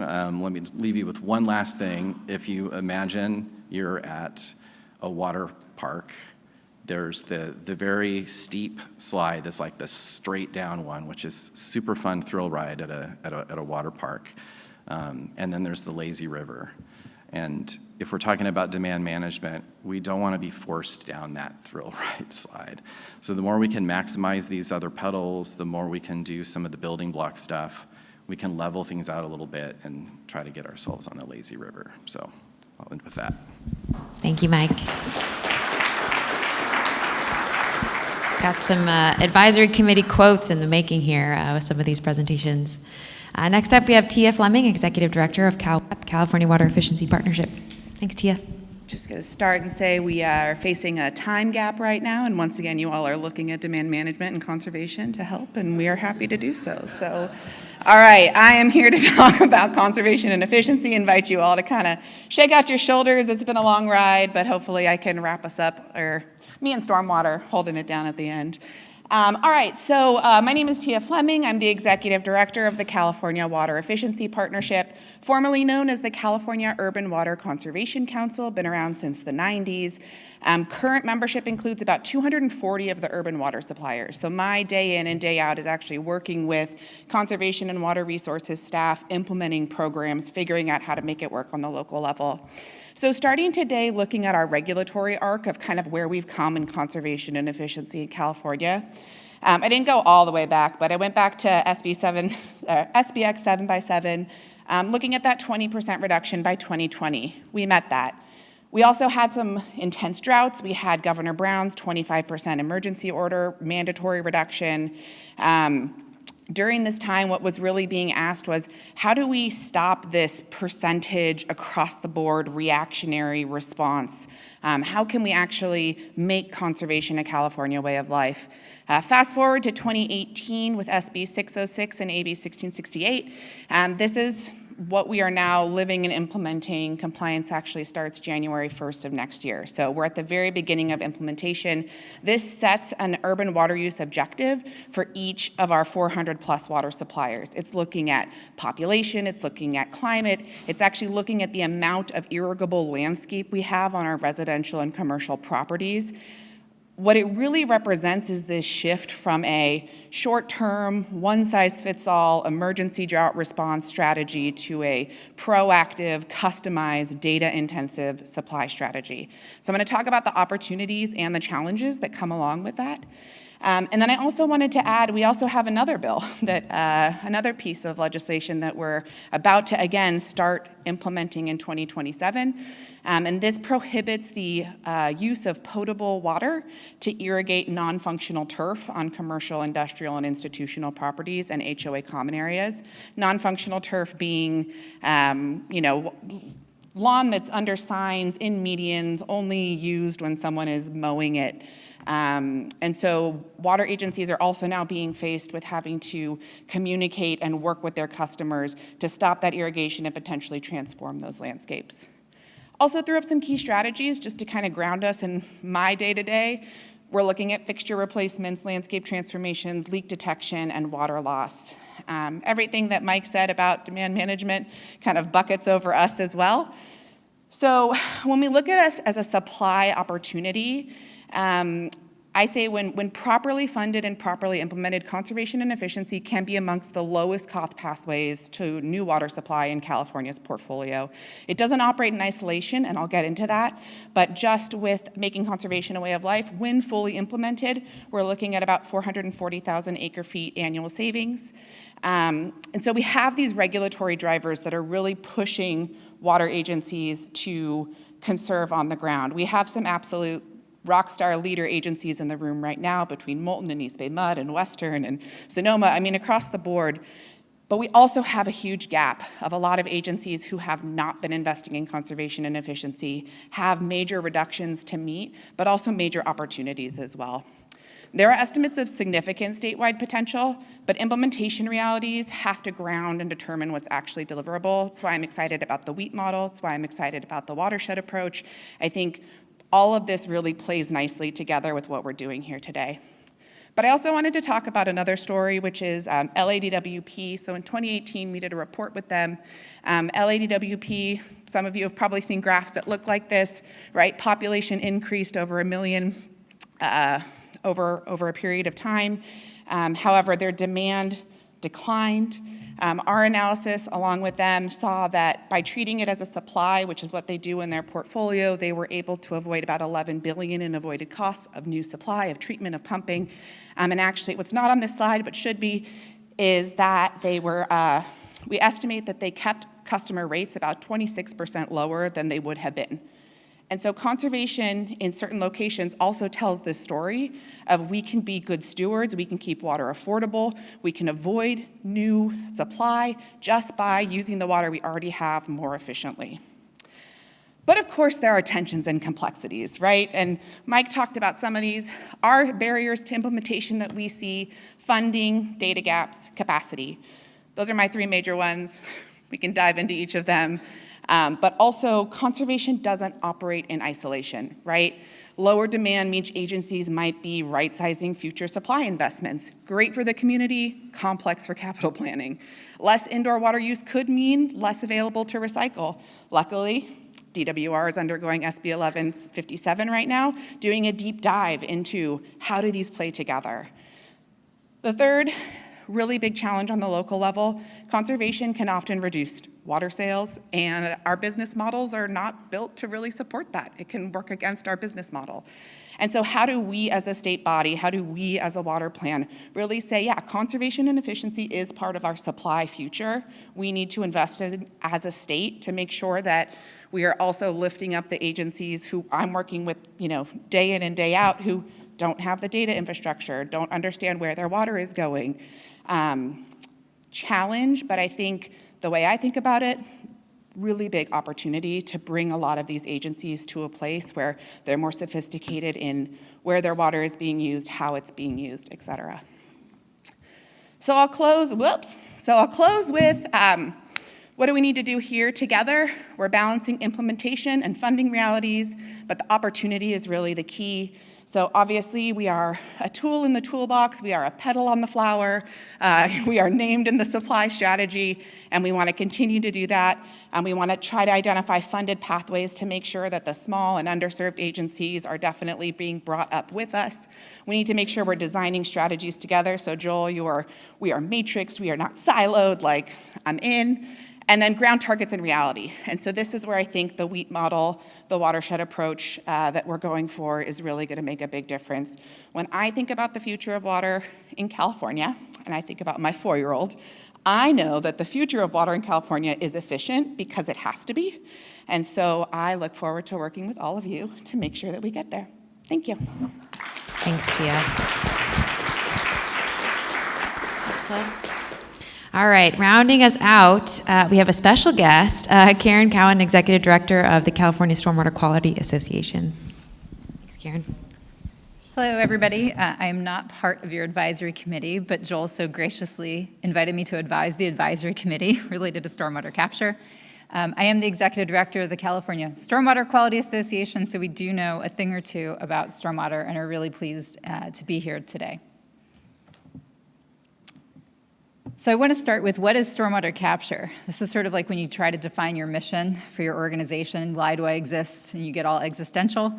I guarantee you, if I gave you all a piece of paper and said, please write down what you think stormwater capture is, you would have as many answers as there are people in this room. We ourselves tried to do this once. I don't recommend it. But what I would say is, very simply, stormwater capture is water in the ground. And as you are looking at the California Water Plan, I invite you to think perhaps maybe more broadly than where you might have thought about stormwater capture historically. There are many, many, many, many different ways that we can approach stormwater capture. So in our urban environments, we have things like green streets, right? That might sound like what it is. It rains on the street. We put the water down into the ground as opposed to just putting it into the flood control system. There's subsurface diversions. There's basins, surface water that can percolate down. Throughout the state, this looks very, very, very, very different in different parts of the state. It can look like this wonderful project in the city of South San Francisco, which we gave an award for, some below-ground storage, and offsetting potable water use. We'll talk about that a little bit later. And I also want to sort of plus one everything Juan and Lisa said. I think our messages on recycled water and stormwater are very, very, very complementary, and the messages are the same. I would also tell you, even within the stormwater community, asking people what is stormwater capture and going through these different slides, we have this too. People come with bias and say, I can't do that in my community. Yes, you can. It just might not be the version that you are thinking about, right? There's so many different ways we can be doing this. Okay, so now that we all know what stormwater capture is, where are we today? 3 main questions Joel asked me to address. The first is our statewide leadership. So the State Water Board has a unit very conveniently called STORMS. It is a backronym, backed into the acronym. The strategy for the water, strategy to optimize the resource management of stormwater, again, conveniently called STORMS, and of course work CASQUA. So we work hand in hand with STORMS on a lot of our shared goals. We have a lot of work going into how can we advance our goals for stormwater capture, what are the opportunities for stormwater capture in the state. I know STORMS is doing some work on that right now and probably not terribly far off from releasing some of their findings. At CASQUA, we've done some key work over the last couple years. One is we wanted to look at the socioeconomic value. We're going to put aside the fact that we all know that water supply is important, and you have a lot of ways that you value that. So we said, well, let's not do that. We also know flood control is really important, and we said we're not going to even value that. But what are the other values in a community if we do this work? And we worked with a team of outside economists. We said, you do it, we'll help you know what you need to know about stormwater, but you come up with it. And their findings were that you receive whatever you invest in stormwater capture, the community returns that investment within the first year. And environmental returns, that's almost unheard of. Usually we're talking about time horizons way farther in the future. So our message is, if we invest in this, our communities benefit immediately, year over year over year. Even if you're not talking about supply or flood control, it is a really huge investment for our communities. The other is back to public messaging. The words stormwater and capture, we did some work on this. There's a really negative word. Storm is scary, capture is terrible. I don't like those words. So how do we talk to each other? How do we talk about the public to convince everybody these are things we actually really should be doing? So this is our campaign. I invite you to be a partner with us, help us with this messaging. We're on social media. Contact us how you can get involved. But it's Rain Ready California. And our taglines are protecting and collecting water for our future. The collecting side, you're awfully really good at that. Protecting side is the other house from Eric's office at the State Water Board. We all have to work together on both of those goals to meet our combined water needs. So please, we invite you to come be our partner.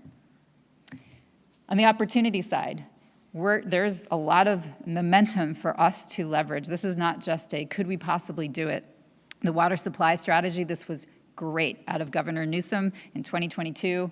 We are one of the key 4 strategies in that supply strategy, and that has really put a lot of momentum behind what we thought were ideas to move forward.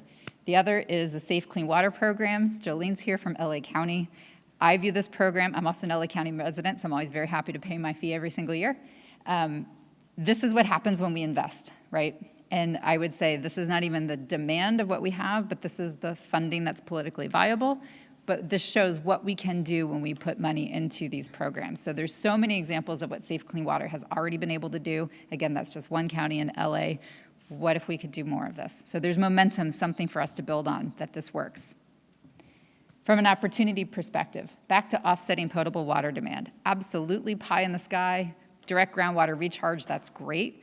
But these projects can also just put our potable water that you all spend so much time and energy, literally and metaphorically, to create. What if we didn't have to use potable water all the time? What if we're using recycled water? What if we're using stormwater? There's so many ways that, to me, that is a wonderful way you put the drinking water to better use, and we can use other water supplies for other uses. The picture here is a park in the city of Santa Ana where they're using drought-tolerant landscaping and using stormwater capture for irrigation. The other is advancing all of our shared climate and community greening goals. Greener communities are healthier communities. There's schools, there's parks, there's places where we could do so many things as a community to put our taxpayer dollars, our water to better use, and meet many, many, many of our goals. And stormwater capture is absolutely part of that solution. So the other one I was asked to address is barriers. I'd like to also call them opportunities, because I think that's just the way you look at it. So this is another slide then I'd say about opportunities. Funding. Stormwater, because of Prop 218, lacks dedicated funding. It is extremely hard. There are some communities like LA County who are able to get something passed, but for the most part, this is a huge barrier. We are ready and we are starting our work right now that we want to come up with a strategy of how we can start to overcome those barriers. I'm not lost that we need everybody to do this, particularly I think on the drinking water side. The more that we work together to understand what the value is to invest in our water and what the barriers may be and how we solve them. So you might hear from me sometime in the near future, but that is a very, very real obstacle for us, but a goal that we're looking to achieve. So true source control, this is something we talk about a lot. This is the protect side of our messaging of protect and collect. We haven't talked about the water quality side of it. We all know that that's important, right? So for me, one of the things that we work really hard on is understanding our rain is precious. It is our resource. How do we actually protect that rain? If we have a statewide water quality issue, why? Let's fix it and solve it at the source, so that way all of us, all of our water, whether it's surface water, groundwater, drinking water, wherever the water is, we are working to protect it. And that is something that I think we all can collectively work on together. Regulatory and legal restrictions, we all have them in other ways, shapes, and forms. We have them in risk-based regulations that sometimes prevent some of that offset of water use, right? People tend to be a little bit more conservative. It would be great if we can find ways that we could really collectively look at what's the best use of our water and find some of those barriers and fix them. We also, just in our regulations alone, right? Like, what is the goal of a stormwater permit? We're on a different side of state regulation under the State Water Board versus DWR. Just working through them and acknowledging them is obviously a goal for ours that we can, I think, all work on together. And the last is really integrating us together. I'm really pleased and happy that Joel had us come here today so we can help be part of the solution, whether we're at statewide policy levels or down to the local level. I think we might have a little bit of a blind spot still about the role that stormwater can play. So the more that we can be a part of the conversation, I do again think that we can overcome that barrier and make that a great opportunity to put all of our water to best use for Californians. So that's all I have, and thank you very much for having me. Thank you, Karen. What a great way to end. Our barriers are our opportunities. I love that. If you can jump to the next slide. And thank you to all of our guest speakers and advisory committee members. You had the tough challenge of squeezing a lot into a little amount of time. And yeah, I hope you all your minds are buzzing as much as mine is right now. We are still going to give you a quick break, but we want to get your initial thoughts. If you can scan that Mentimeter code again at your tables, you might have to share it with your neighbor. We're curious, after hearing about these strategies, which ones are rising to the top for you, for your region, and the communities that you represent. If you can switch to the Mentimeter slide, Greg. Excellent. So on Mentimeter, we're giving you the tough job of trying to prioritize these strategies. So which ones for you or your community, the folks you represent, are most promising to least promising, ranking those on a scale from 1 to 8, and we'll see the results roll in.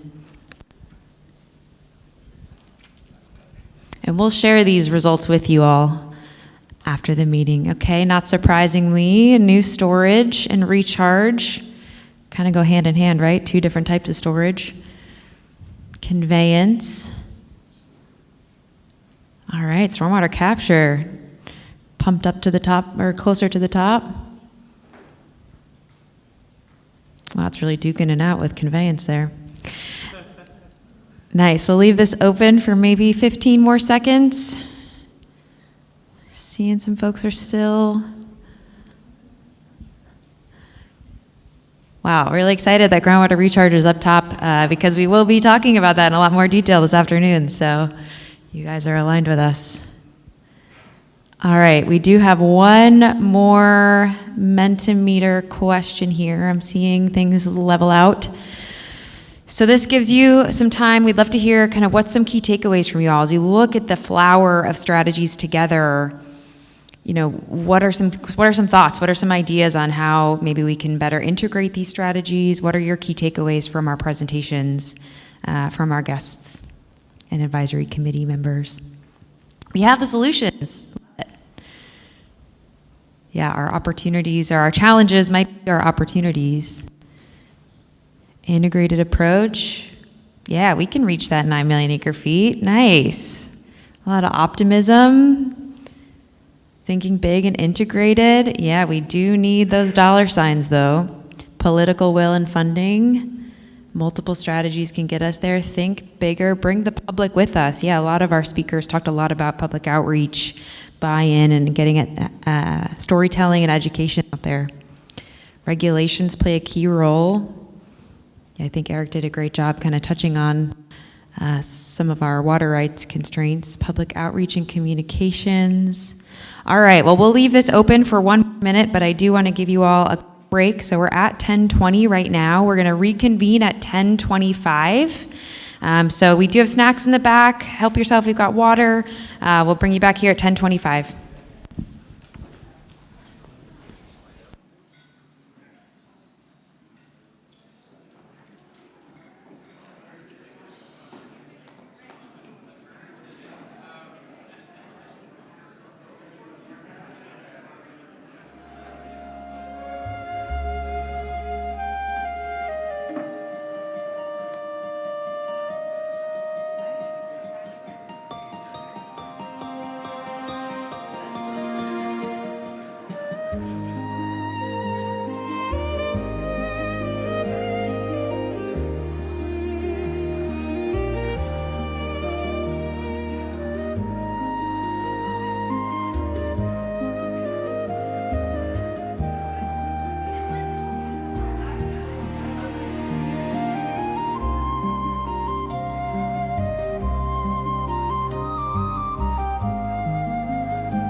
is thirsty, cracks in its smile.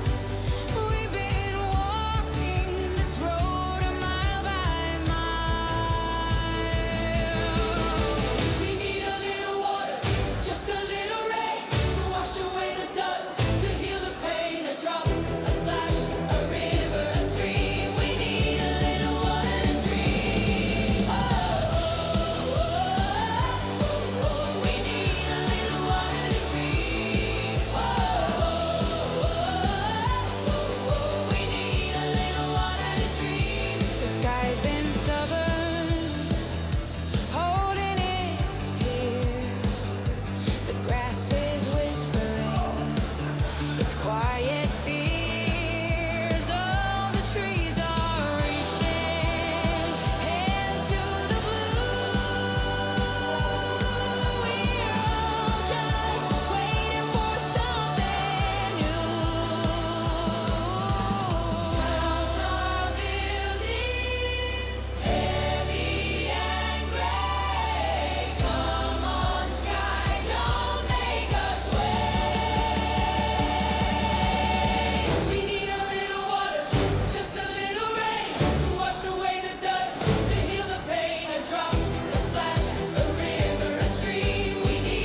A crack in the ground, a whisper of thirst.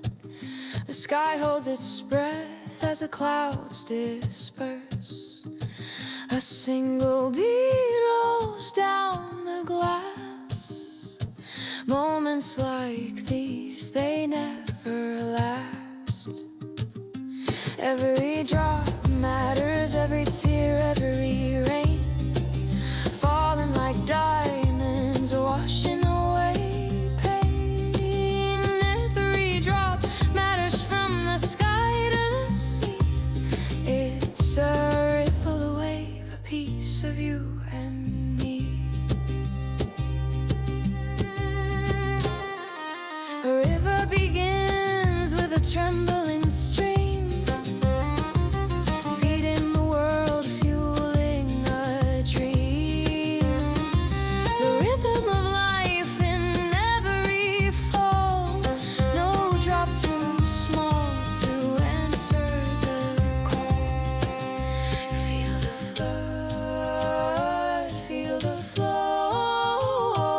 Every drop helps us grow. Every drop matters, every tear, every rain, falling like diamonds, washing away pain. Every drop matters, from the sky to the sea. It's a ripple, a wave, a piece of you and me.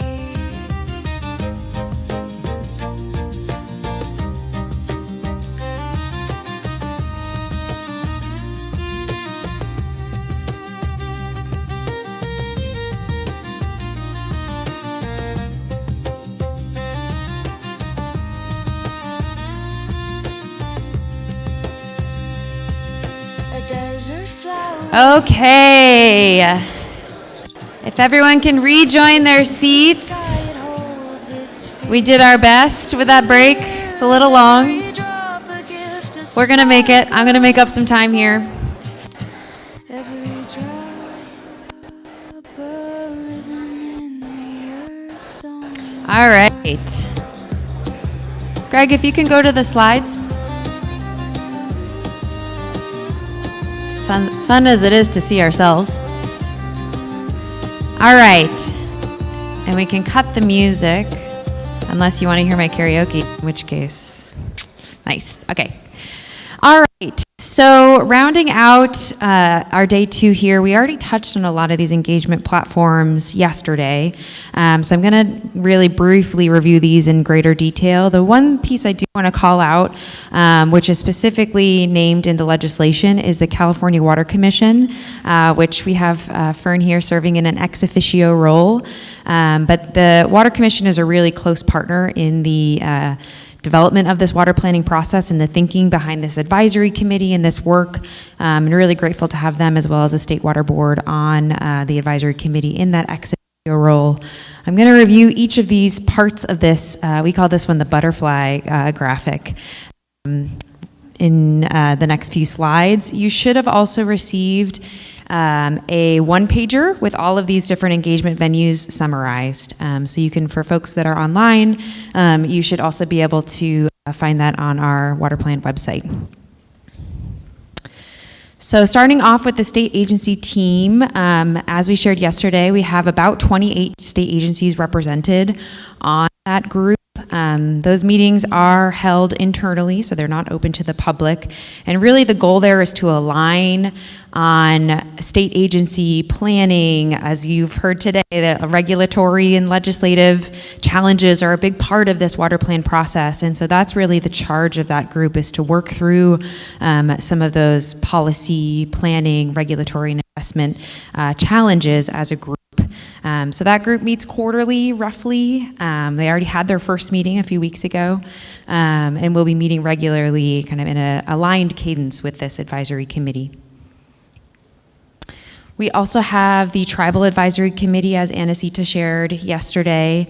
They have also had a few convenings to date, and this is really a forum for California Native American tribes and tribal organizations to provide input, knowledge, and expertise in the development of this water plan.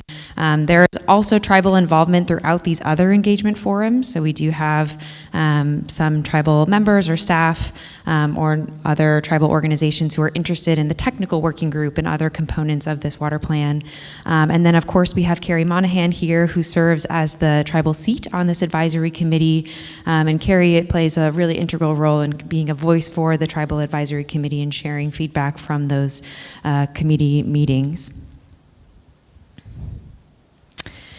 We have the technical working group, which is, as Joel said yesterday, really the opportunity to provide independent technical review and advice to DWR on a lot of these technical details.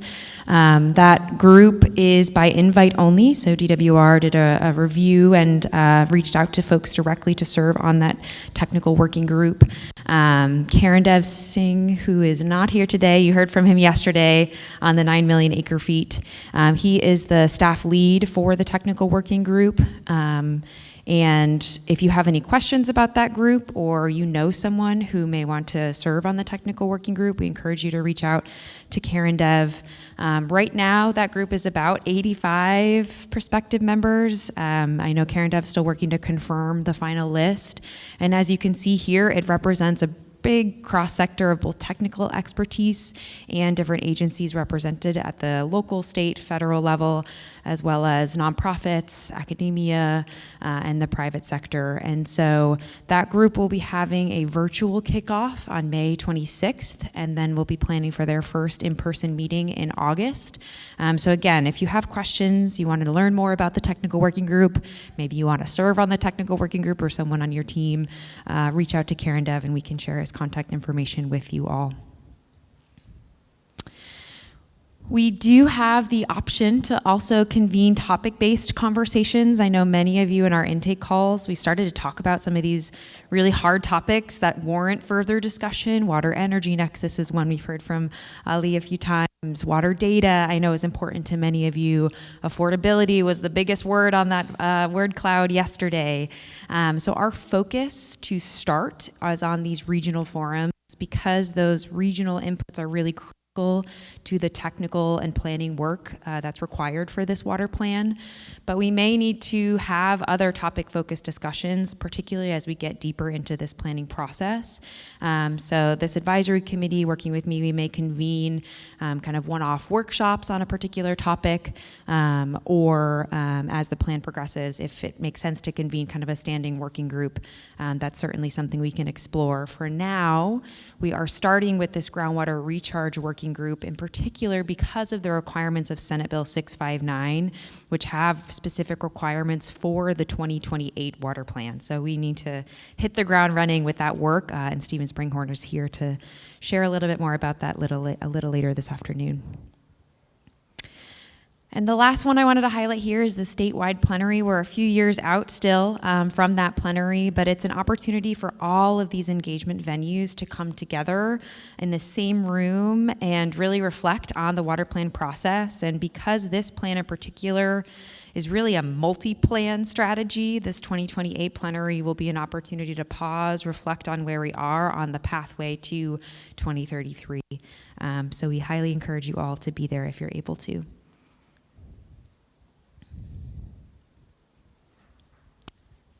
Clicker's not clicking. Okay, and with that, I am going to introduce Janet Barbieri, who is our communications lead, to talk a little bit more about the communication strategy for this water plan. Thank you very much, Emily. My name is Janet Barbieri. I am helping to organize the strategic communications and outreach for this effort. I have been working communications in California water for about 30 years, which is painful as it is to say. I've been around a long time, and I recognize many of you have worked with many of you. We could probably do a whole session on communications. I know folks are really interested in that, but we just wanted to give you a little brief overview of sort of how we're thinking about communications, and then we'll have plenty of opportunity to continue that conversation and hear from you as well. The important thing for me about this effort is that the communications and the public engagement in particular, it's not a parallel effort for this. It is part and parcel of the effort. It directly informs the development of the plan, and so it really does need to be woven and knitted together. And so we have to make sure that we're, raising awareness and building an understanding about what we're trying to accomplish, about what the communication and public engagement opportunities are. We want to make sure that the participation is meaningful for everyone and that we're prioritizing transparency and access and the best practices of outreach to disadvantaged communities as well. We want to make sure that we're looking at outreach vehicles and forums that are really trying to get into the corners of California, not just the folks that are, typically involved in California water planning.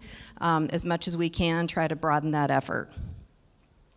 We do plan on pulling together a toolkit of content, looking at the types of information and formats that help you all as well. And that will be a really important piece to understand. We know that all of you have your own communications networks. Some of you have, comms people on your teams, public information officers, and so we're going to want to build that up into a network so that we're all coordinated and we're giving you all what you need to communicate out into your constituencies. We will be building out the tools for that toolkit. So fact sheets, the website you've probably seen already, FAQs, graphics, videos, so we'll be looking at all of those different types of formats. One of the more important things we'll be doing is building out an editorial calendar. So now that we have a pretty fleshed out roadmap for what the development of the plans looks like, we can build that editorial calendar to match that and to support it. So that will be the very next step for me. That will also include messaging, and it will be important to us to make sure that we're using plain language, that we are really meeting people where they are on this, so that we're providing, different levels of information so that we're clear, and there's, no barrier to, access to that information. So there are a few things, and I think we'll talk about this a little bit more, but there's a few things in terms of coordination. One is I want to make sure, like I said, that we are really giving you all what you need. And so that means, telling us if there's, particular information that's missing, or if there, whatever it is that you think you need in your communication efforts, we want to be supportive of that and get you those tools, make those available. It would be also helpful to know how best to tap into your networks.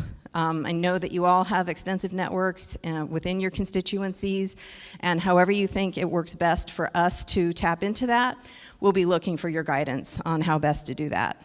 And that will include things like, in your areas for events, conferences, briefing opportunities.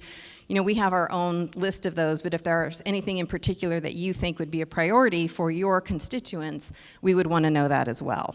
And then lastly, I just want to mention that, a piece of this is the storytelling. A lot of folks have mentioned that so far in this meeting, and, that's about, telling folks what we're about and what we're doing, and a big piece of that will also be, your efforts as a member of the advisory committee. We've, taken some photographs of, the event here. It would be great to see those show up in your social networks or, on your websites. It would be really helpful to, start sort of building momentum about this event and that it exists and involvement in it. So that would be a fantastic thing to see, coming out of this event. So I'm going to stop there and hand it back to Emily. Thanks, Janet. And we actually have one kind of Mentimeter break here. Again, if you can jump on your phones. We want to know what conferences and events we should be presenting at or sharing information at. So if you want to jump again on your QR code, the water plan team is often out there in the world. You may have seen them at Aqua last week.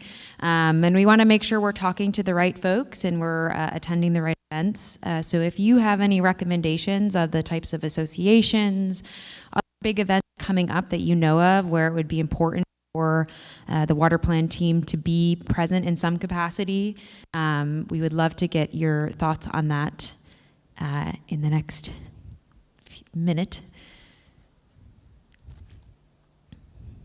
UWI, Environmental Water Resources Institute, World Ag Expo, California Data Summit, Western Groundwater Congress. I know that's coming up. Aqua. All right. California Water Policy Conference. Are they still doing that? Yes. They are. September 29th. Are you bringing it? Is it bringing back? Right? It hasn't been. Okay. Love it. Nice. Well, likewise. I mean, if there are conferences, I think this could be a whole follow-up conversation. About ways to better connect on our conferences and presentations. But lots of good ideas here coming up. Okay, we can jump back to the PowerPoint, and we'll pass that on to Janet so her and her team can kind of summarize all of that feedback for the DWR team. Okay, so we heard a lot yesterday. How can we help? What can we do as advisory committee members to contribute to this process? And as I hinted at before, these regional forums that we've been mentioning are really a priority for the engagement, at least early on in this process. And the reason for that is that we need to have these locally driven conversations about the baseline assumptions and the data that we have, about local issues and priorities, and really start to understand, what's the best list of adaptation strategies, of projects and actions that will help us get to this 9 million acre feet target. And so regional forums will be answering questions like, when DWR comes with their existing data, are we understanding this pass correctly for your region? Is the estimate of future needs accurate? Are we missing certain data or information? And then really working with the regions to understand the best inventory of projects and the costs, right? We have all the information we need to cost out what this might take to implement some of these projects. And so we are early on in the ideating phase about these regional forums. The plan is to have at least 10 regional forums, one in each of the hydrologic regions, but we're also considering some focus areas, so maybe a Delta focused meeting and a Sierra Nevada focused meeting as well. And we know that 5 of the hydrologic regions are anticipated to have more than one regional forum as a part of this water plan cycle. As we heard yesterday, we already have the data for some of these regions, the 5 here that you see highlighted. And so where we have the data and modeling work already completed, we really want to hit the ground running with those regions to get some of this project planning work underway. So our approach for these regional meetings, you may have seen this also spelled out in your roadmap, but we blew it up a little bit from that small graphic. As Joel said yesterday, our plan is to meet with each region at least once before, ideally before the end of this year. You may see that I added early 2027 because calendars are tight. And that first meeting is really to set the groundwork, set a lot of this context that we've shared with you all today. What is the water plan? What is Senate Bill 72? And what's this roadmap process? And also introduce the Watershed Hub, which is the online tool that will be used to capture all of the projects and adaptation strategies. And that'll be an opportunity first to hear from the regions about their priorities and challenges, and review the initial projects and gather feedback on the project selection criteria. So that first meeting is pretty jam-packed, and that's our first touch point with each of the regions across the state. Meeting number 2 will depend on the region. The DWR team is working as quickly as possible to have the technical work completed to make this second meeting a meaningful meeting. So for the 5 hydrologic regions where we have that data, like I said, those may come sooner, sometime this winter into early next year. The timing for other regions is dependent on the model development and technical progress. And so at that first meeting, when we're touching base with all the regions, that'll really be the opportunity for us to share, here's a schedule that we're thinking for your region based on the modeling and technical work and the progress of, available for your region. So we'll talk about schedule with all regions at that first region, but recognizing that it's going to be staggered.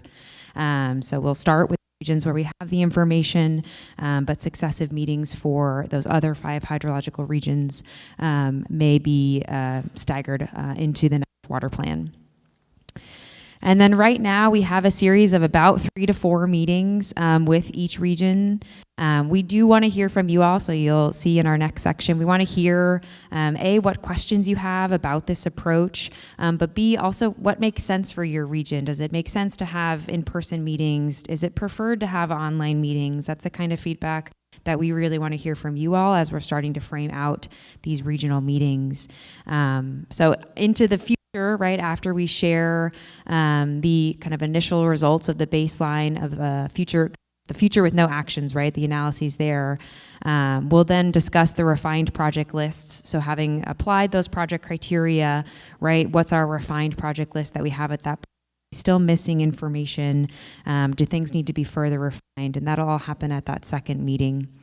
And then future meetings, but again, maybe 3 or 4 meetings, that's where we'll start to share really the results and recommendations. So having done then the modeling on the future with project conditions, being able to review the economic impact analysis of a baseline, so what happens if we took no action, as well as discussing the results of our modeling with those projects applied, looking at the results, looking at the cost estimates, and the economic benefits, and then gathering reflections and regional recommendations on what does this mean then for what we need to do next at the state level.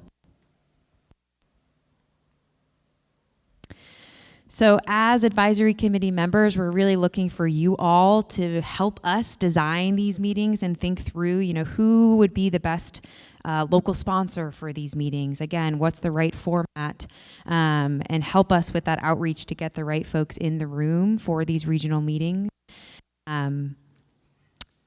And so we want to spend some time in smaller group conversations, hearing from you all. What questions do you have about the flow of topics for these regional meetings, and what advice do you have for the DWR team as we begin planning for these regional meetings? So in the next, let's see where we're at on time.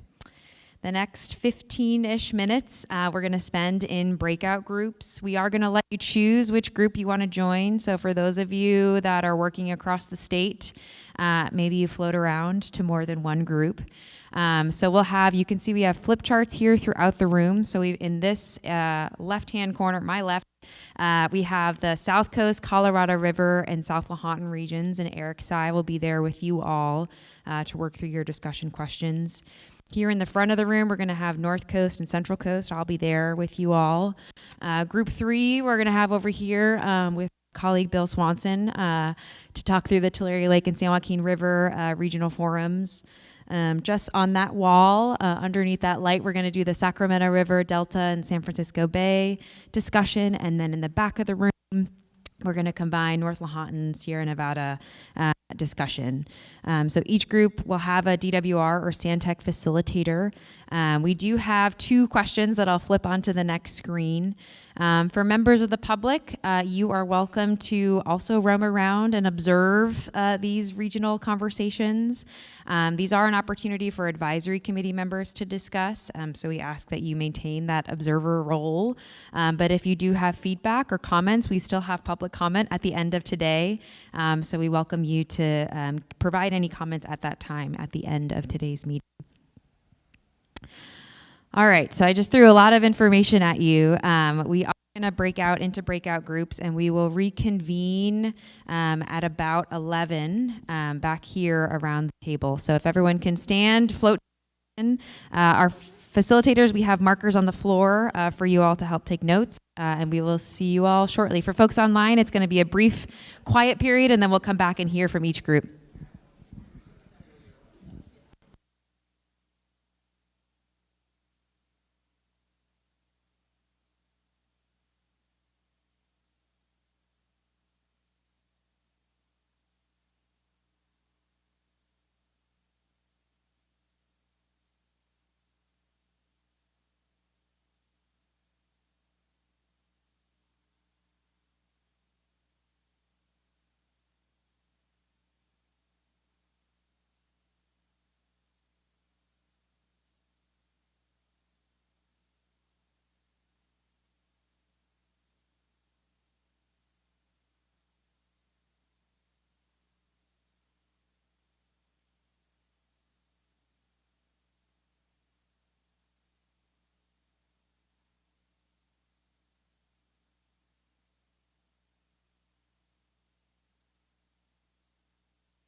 Hey, I know this was short, and hopefully you got the good juices flowing on some good advice and recommendations for the DWR team. I'm going to ask our facilitators to wrap up your last note. You will get to hear what each group discussed. If folks can join me back at the table here.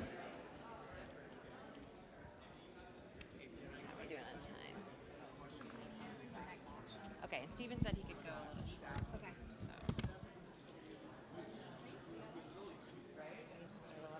Okay. Okay. Okay. Thank you to our facilitators. If you can help get your groups back at the table.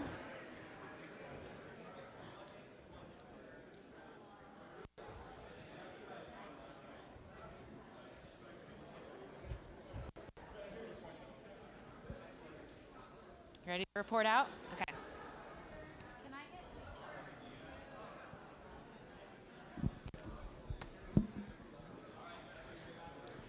I'm going to give you a mic, and then if you can pass it on to Joel, when you're done reporting out. Okay. So now we get to hear what each group discussed. No pressure, Eric, but we're going to have you start with the report out. So we have DWR's Eric Sy over in the left-hand corner here. He was with the South Coast, Colorado River, and South Lahontan regions. What did you all discuss over in your quarter? Great, yeah. So, yeah, we were Southern California, Colorado River, and also South Lahontan. And so one thing we talked Eric, sorry to just interrupt quickly. If we can have everyone at the advisory committee please take a seat. Members of the public. All right, go ahead, Eric. All right. So yeah, I think there was general agreement with the kind of the approach, things, on it.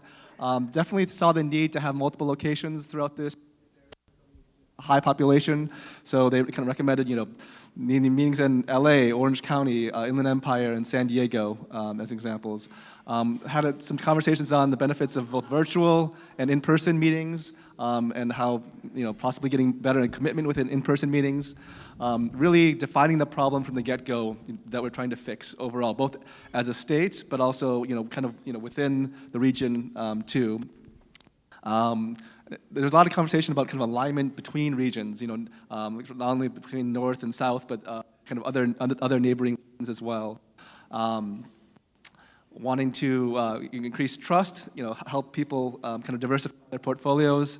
There's also some warnings as well about local control, pushback, possibly feeling insulted if they feel like they're trying to be educated on kind of water overall.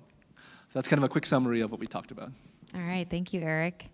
All right, so I was here with the Central Coast and North Coast region here. Lots of great questions for DWR around timing of when you're going to come to the North Coast, and is there any opportunity for local water managers in the North Coast to spend some time developing their project lists if it seems like the modeling work is going to be a little bit more delayed coming to that region? Can they spend that time productively getting more detail on the project lists so that that modeling work that is ready can be as valuable as possible to that region?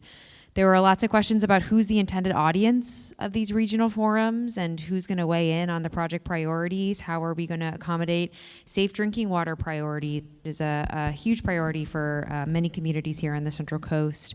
And there was a question about how this process will integrate with local data and local quantified data gaps. Really wanting to leverage local knowledge and expertise to help validate and potentially identify any mismatches within the WEEP model.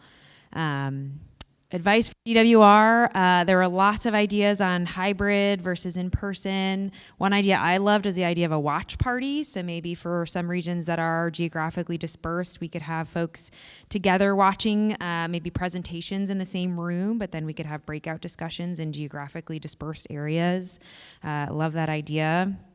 We talked a lot about different networks to leverage. Local farm bureaus were called out as a great convener and partner. in this process.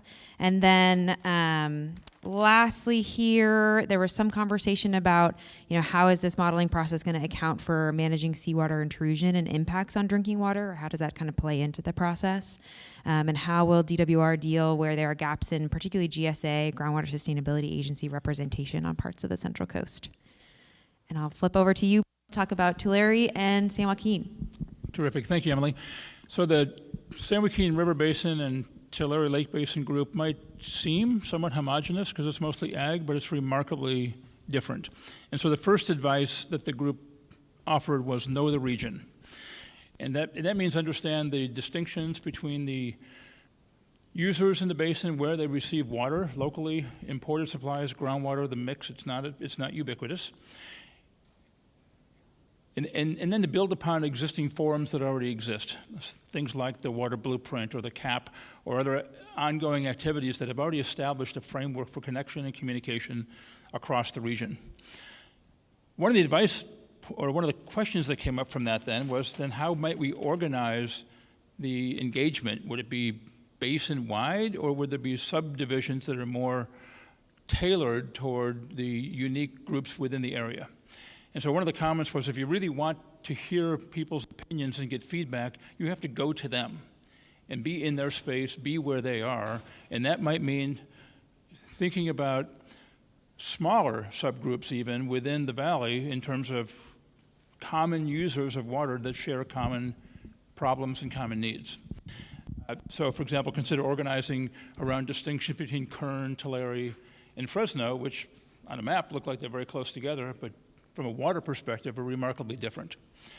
One of the questions had to do with how will the water plan work synergize, or what synergy might there be with other ongoing programs such as the San Joaquin River Flood-MAR and others? So how do we build upon good work that's already being done by DWR to develop kind of a unified approach?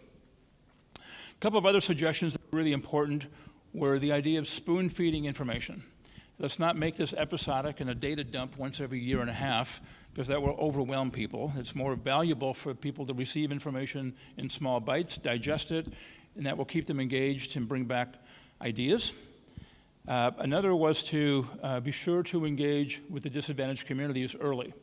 Their role in overall water decision making, water policy, and the impacts of water are pretty profound, and they need to be part of the conversation. There are environmental justice groups we should be communicating with and connecting with. One other observation that really came out that was, I think, powerful was focus on the why. Why should this matter to me? There's a lot of things that are going on in my life as a grower or as a district manager. Why should I care about the water plan? How is this plan different? And what will I get out of it when it's done?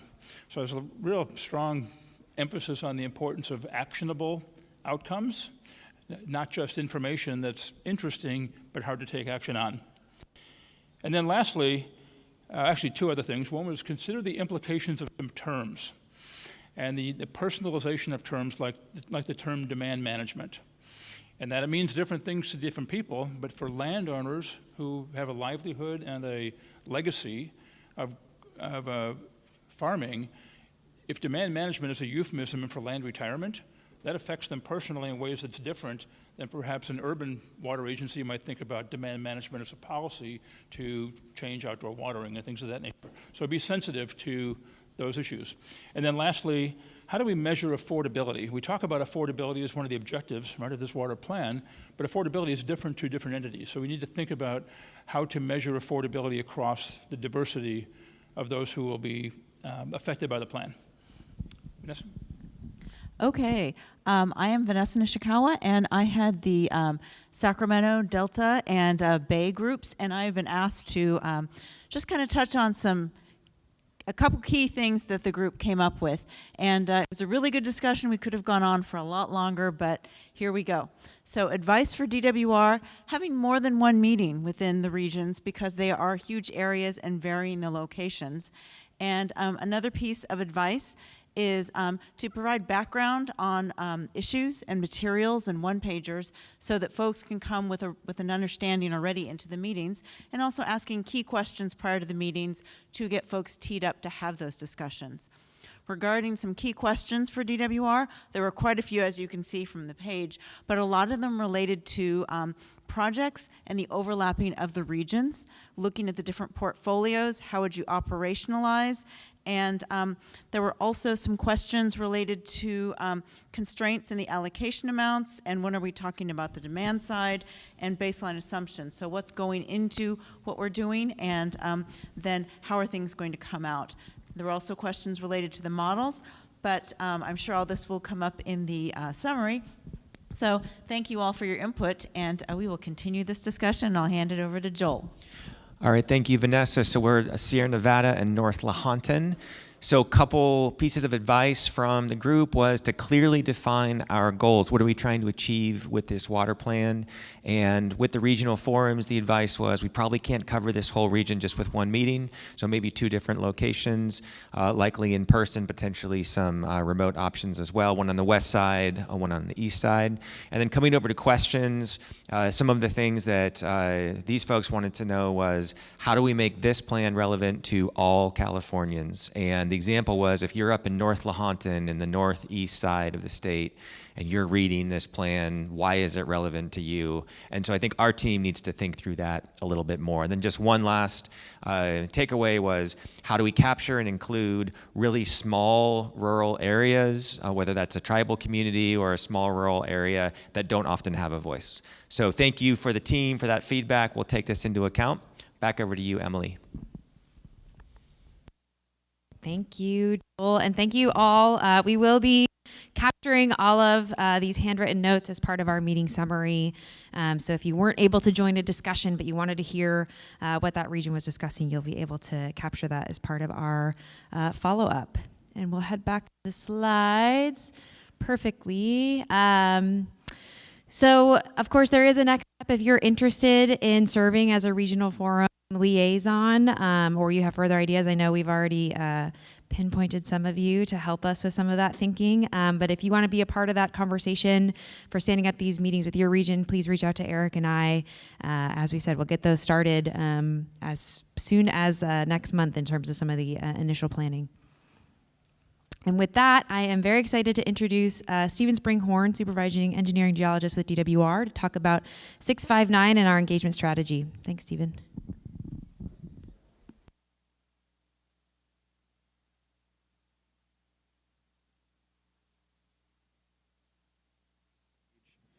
For talking more about recharge, and thanks for the assist on that.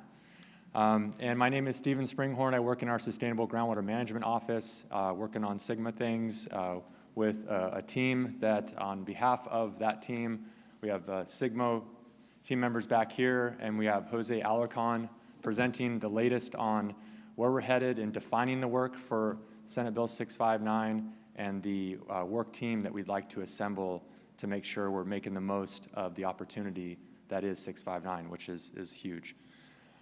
So just a quick pause on this slide. I know Joel has mentioned that this is a particularly important picture here, a new dawn in water management and really incorporating 659 and SB 72. And we just wanted to provide a real subtle, looks like maybe we didn't get the latest ones. All right, we don't have the latest slides. But what we had there is really trying to incorporate groundwater and the groundwater basins that are our natural infrastructure in California. And I think Juan said it very well earlier on, the awesome aquifers that we have. And also Lisa mentioned earlier or yesterday, that stuck with me, that really thinking of that as one system on the surface connected with the ground, maximizing built and natural infrastructure together so we can maximize the sustainable use and supply for the different uses in California. And so really that's what we're working towards, and we're really wanting to engage with this group and a smaller team on the engagement strategy for the recharge work group. Okay, so SB 659, and a little bit of context of where it came from. We know that in 2022 we were in very dry time, severe drought, a lot of groundwater pumping, which has left an impact on the aquifer. And that's what aquifers have done for decades, has been that drought supply and that savings account when our checking account hasn't had as much in it on the surface water side. Fast forward to 2023, where atmospheric river after atmospheric river came through, and we then went to what this is, probably brings back some pretty intense memories of the Tulare Lake flood event. And so really it was a galvanizing time for a lot of us internally. Director Namath and others really brought us together across the office to work as one team. And so that has carried on to today, where we're trying to carry that forward into the work of 659, integrating it into the water plan and the related elements of the Sustainable Groundwater Management Act and the rest. So what 659 really does is we want to fully incorporate it into the water plan of 2028. We know we don't have a lot of time, but we want to set the stage and get really the table set for then continued work into 2033 and future updates, because we know recharge is going to be a very important component of our water sustainability and resiliency in California going forward. And so really the bottom line here is, for over 100 years, we've been really good at taking water out of the ground, and we need to be as good at putting water back in the ground. And we know that many of you on this committee are very good at that and have done that, and so we want you to share stories, we want to hear from you, and we want to build that community of practice to do more of it and scale it up as has been mentioned. All right, so how are we going to do that? So we're going to form the form of what this 659 information is going to take is an appendix, sort of a full inventory of the different information we have on recharge, all of that information that's going to go roll up into the recommendations of what we need to do now and also moving forward. So it has that immediate actions part of the requirements as well as long-term solutions. So we need to know we need to be working every year to make things happen, and then we need to be working over the longer term to rethink or reimagine what could happen going forward. So what it's going to look like is the work of all this effort going in is going to be a report that's going to be an appendix to the Water Plan 2028. We're also going to be looking to extract relevant components or information of this 659 groundwater recharge information into the different chapters of the water plan. But it will be a great standalone document for all of us to inform and also utilize as we're trying to implement these recommendations. And so really the function of this work is the 659 and recharge recommendations are going to get rolled up and into the master or the overall water plan recommendations. So again, trying to make sure that the recommendations are ground truth and we learn from the work that you all have been doing and others have been doing for a long time. And then we roll that up into the overall recommendations of the water plan so things can happen. And we can work on removing some of those barriers or working through those barriers to increase action. On the planning and technical elements, all this compiled information, the recharge information, the state of the state's recharge information and actions, we're going to feed that into the work that Eric and team are developing on the WEAP modeling and all of that. So it's going to really help the formulation of the models, the evaluation of regional project portfolios. And we want to make sure, again, that's ground truth from region to region and area to area so that we're not missing something or overlooking opportunities or challenges or barriers that still need to get fixed. So then the workflow is, again, step one, collect and assess the information. We really need your support, and we're looking for the recharge work group that I'll talk about in a second to help generate that information. We know there's a lot going on in this space. We've been leaning in on this. The governor has really put a directive out in the water supply strategy to increase recharge. We've taken that seriously. Our leadership at DWR has really pushed us to be out talking with local agencies and really doing as much as we can, but we know we haven't covered everywhere and everything. So we need that first step is important in compilation. And then with that information and that input from all of you and others, we're going to develop those recommendations. We know that we need to have immediate actions as well as those long-term solutions. So it's going to be a bit of both because we can't wait. And then we're going to work with Eric and team on analyzing those recommendations. And then the cycle, step 4, is sort of the forever loop of we're going to learn and adapt by implementing. Learn by doing. That's what a lot of you are doing every day and have been, and we want to really try and do that and support you from the statewide level.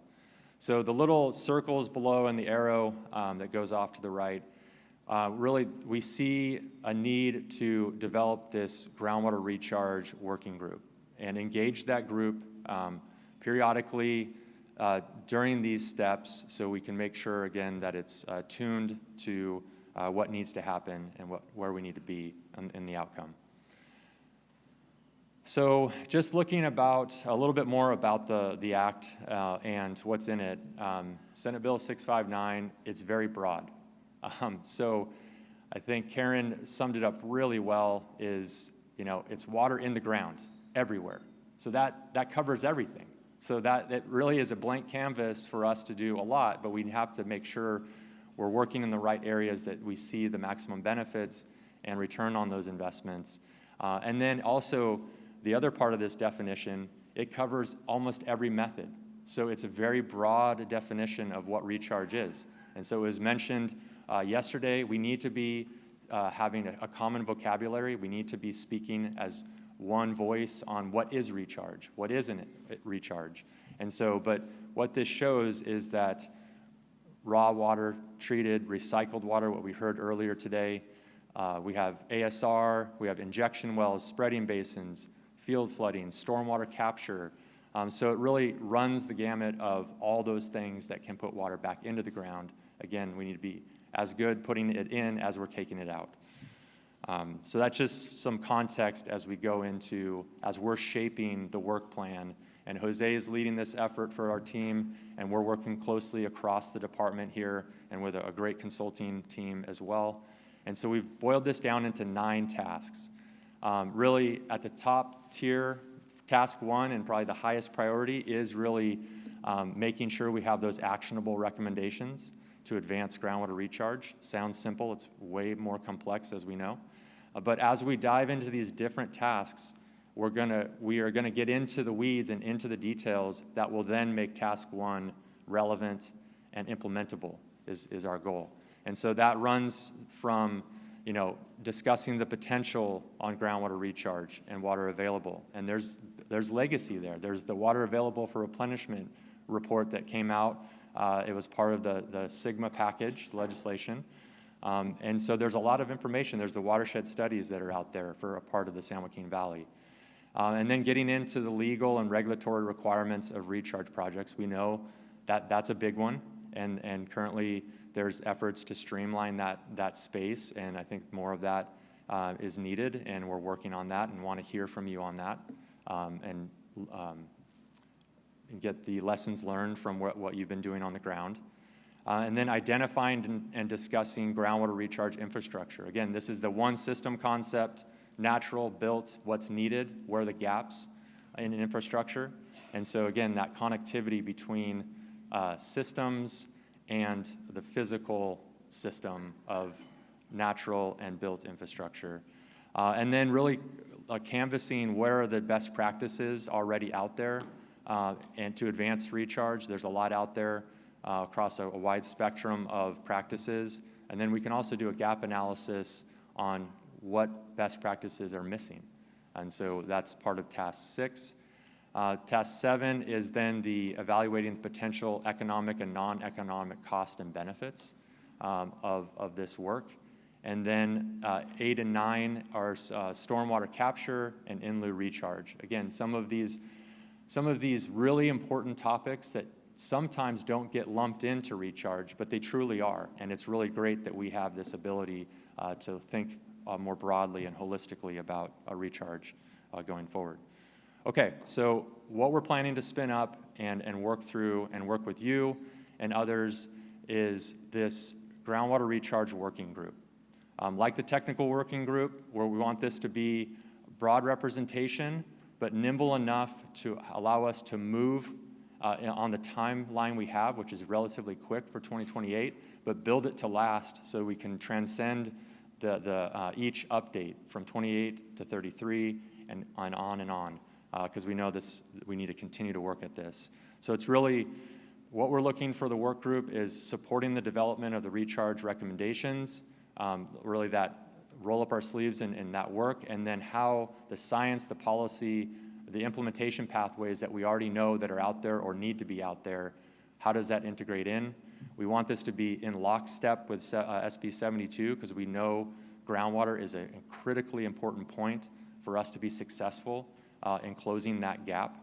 And SIGMA is a big part of that. We have 1,900 projects and actions that the GSAs across the state have put out there in adopted plans, and that's billions and billions of dollars of projects that are in the pipeline, if you will, and looking for ways to implement those and contribute to, and a lot of those are recharge projects. And then again, identifying the opportunities and barriers. It's not good enough just to identify the barriers. We have to find a way to work through them to then get to action, and that's really that local action, which is so needed to understand. Thinking more globally, statewide framework, but then acting locally to make things happen and helping you all do that. All right, so final couple slides here is we want to form this recharge working group with the inclusion of some members of this committee. So we have a few people that we've talked to, but if you're interested, we want to hear if there's interest from you as being a liaison from this group to the working group. That's required in 659. And so we want to make sure there's seamless information flowing from this group to the work group and vice versa from the work group as we get into the weeds to this group. So it's nice and coordinated. And then the initial meetings on timelines, we're ramping this up as we speak, and we're looking to launch this in the summer, so in a couple months, as well as have a cadence of about quarterly meetings, so late fall, early 2027, that will help us, again, meet while we have these important milestones of once we've heard initial feedback, we'll go back and compile information. We'll put that out there for people to take a look at and provide information and feedback, and then just keep that going. And so again, we're trying to work in coordination with this group and then other relevant groups that Emily mentioned already. So we are in the process of developing that list of folks that have the technical and policy expertise and building from existing efforts. Like David mentioned, did a great overview of the SAC Recharge group that we've really benefited a lot from partnering with NACWA and listening and working with the locals shoulder to shoulder. I know there's an amazing amount of work that's going on in the San Joaquin Valley with the CAP and the blueprint and other areas that we'd like to get your input on, where we can build from and not duplicate or lose any of that work that's already been done. And so this is a list of where we're looking at trying to have that broad representation of sectors, but also looking at geographically, how do we have that coverage? Because every basin is unique and every water source is unique, and so we want to have that coverage as well. Okay, so with that, we have a couple questions. I know we're short on time, so this is just to sort of open it up and see if there's any initial feedback you all have. And then we'll take that into, as we spin up the working group, we're going to dive into these questions, and we'd love to have any other information you've got or feedback after this meeting or anything like that. So I'll pause here and work with you, Emily, to navigate this discussion. So thank you. Great, thank you, Stephen. So we have about, a good round of applause. We have about 8-ish minutes or so for any either clarifying questions for Stephen, or as our advisory body, if you have any advice for this team as they embark on this process and developing this group, advice on who should be involved or what would make these recommendations useful. And again, for folks that weren't here yesterday, if you would like to speak, we ask you turn your name card up. I see some of you already have for discussion. So we'll start over here in the corner. Yeah. Thank you. Just a clarifying question. When you talk about recharge, which I envision as being bringing the groundwater table up, is that used interchangeably with storage as far as using the aquifer as a place to deposit water in wet years to be drawn upon in dry years? Exactly, yes. And so then does it come down to what we talked about, I don't remember if that was earlier today or yesterday, about accounting Yes. really being the crux of that? Yes, The water that goes accounting in? is critical in this, and it is woven into one of the tasks that the team is working on.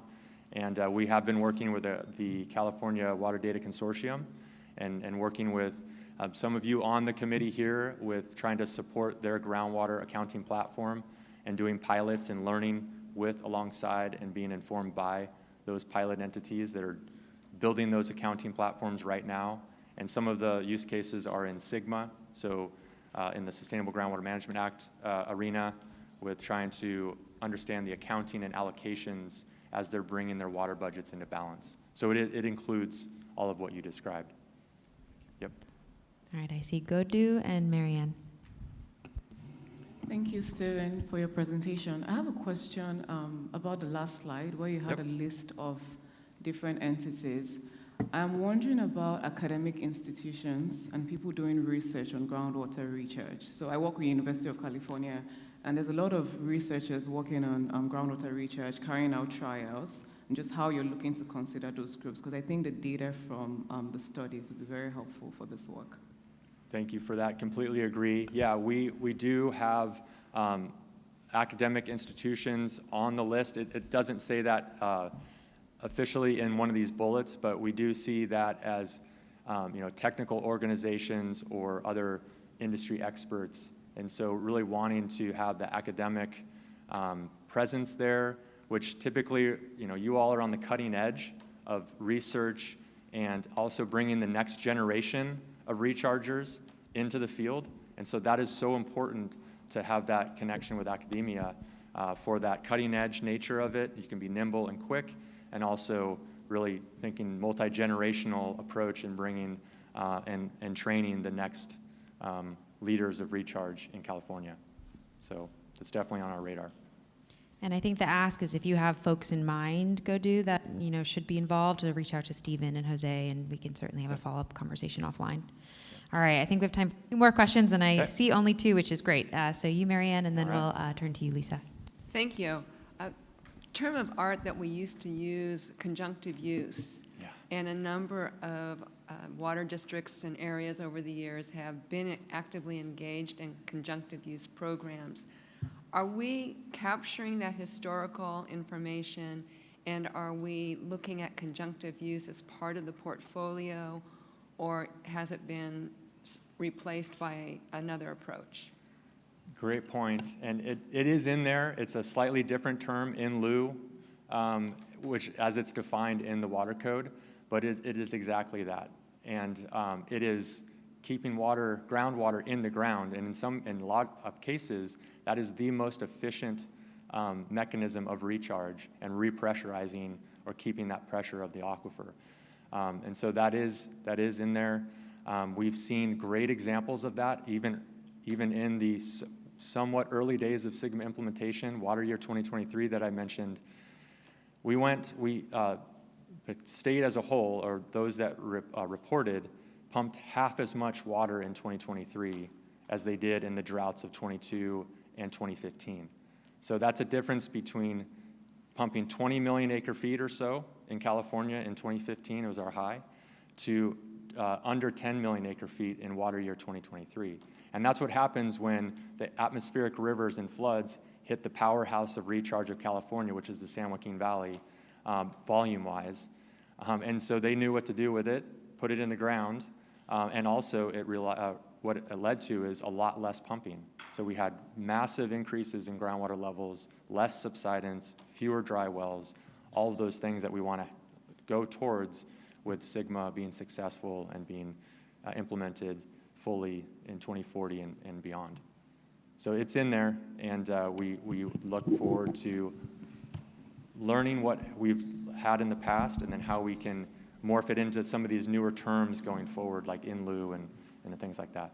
And I know that there are a couple of water agencies that have decades of monitoring well information to kind of establish baselines and understand that conjunctive use activity. And that will be captured as well as you think about providing information to level up into the overall plan. Yes? Yeah, and we need those stories. We need those success stories. And so, yeah, happy to talk with you more about that and define what that is and how that could be incorporated. Thank you.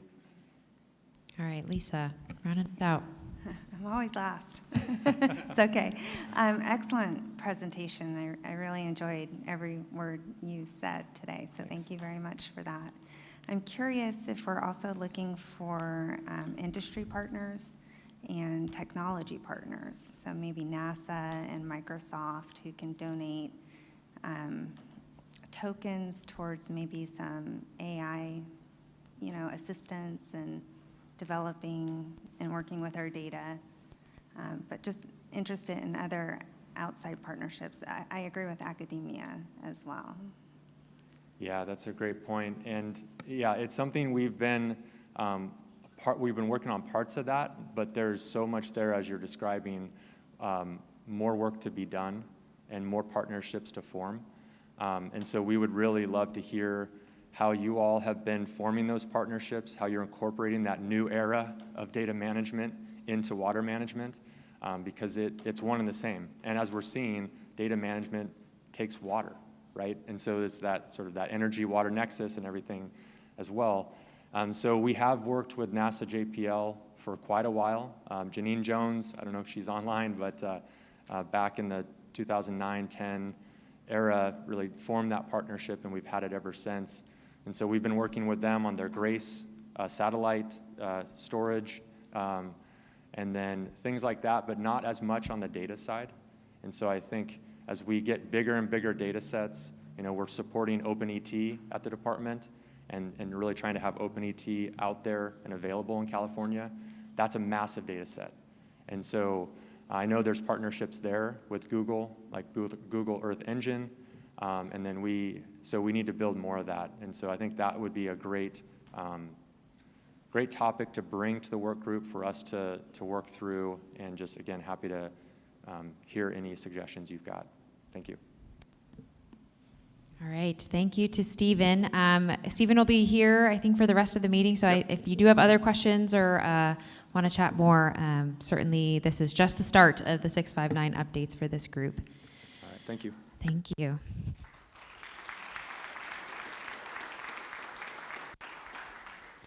All right, so we are running a little short on time. I have one last polling update for you all, but we do want to make sure we start our public comment right on time at 11:50.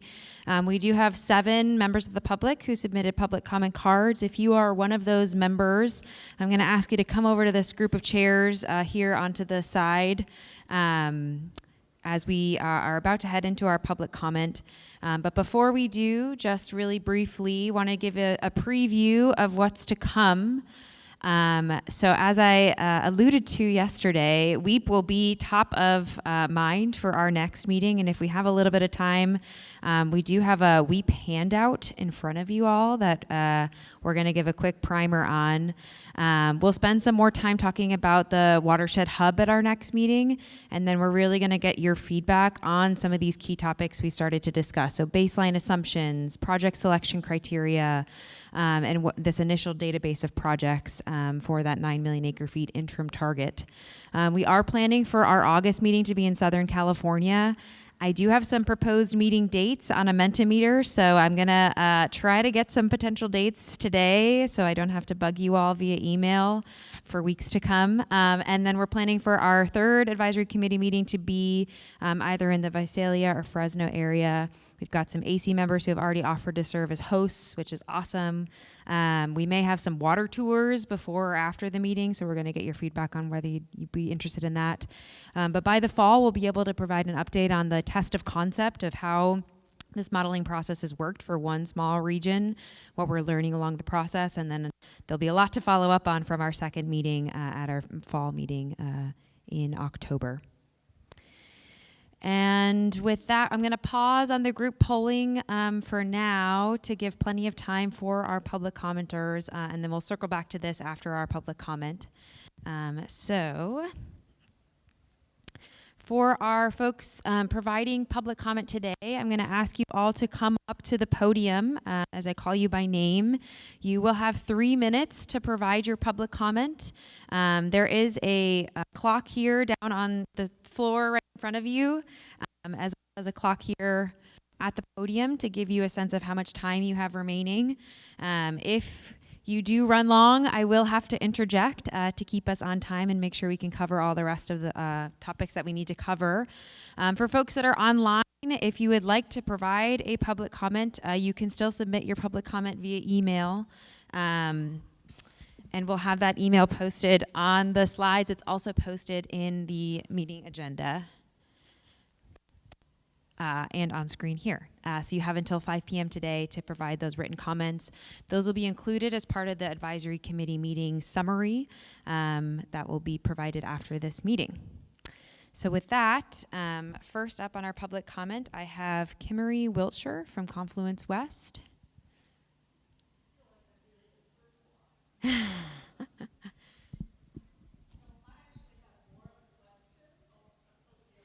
Yeah, our folks online won't be able to hear you, although you are good at projecting.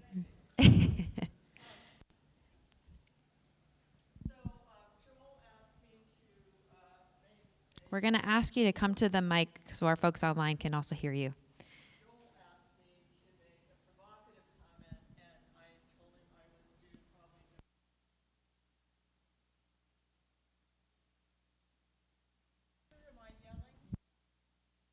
Turn me. Oh, there we go. All right.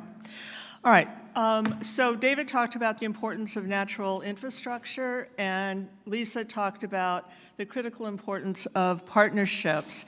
And I just want to juxtapose that and ask this advisory committee board, you know, we all know the statistics about where most of our surface water comes from, and we've had all these discussions about groundwater, which is critical.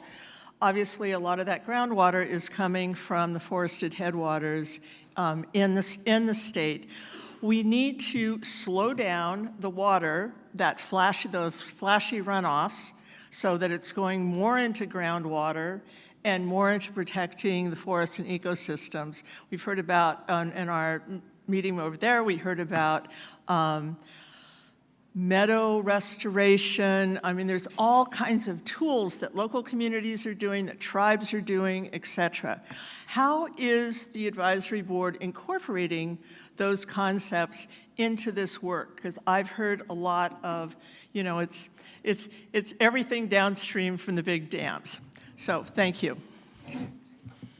Kimmery. You got an answer for me? This is just public comment, so you'll have the opportunity to provide your comment, and the committee will consider your comment at our next meeting as part of the meeting summary. Okay, next up we have Dennis O'Connor. And after Dennis, just to tee you up so you know, we'll have David Wilcox. Hi, Dennis O'Connor with the Mona Lake Committee.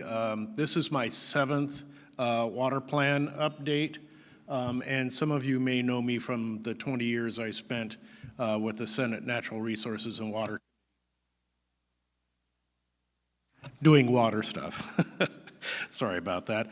So, why are we here? According to the California Water Code, as updated by SB 72, the department shall develop a comprehensive strategic plan for the sustainable management and stewardship of California water's resources.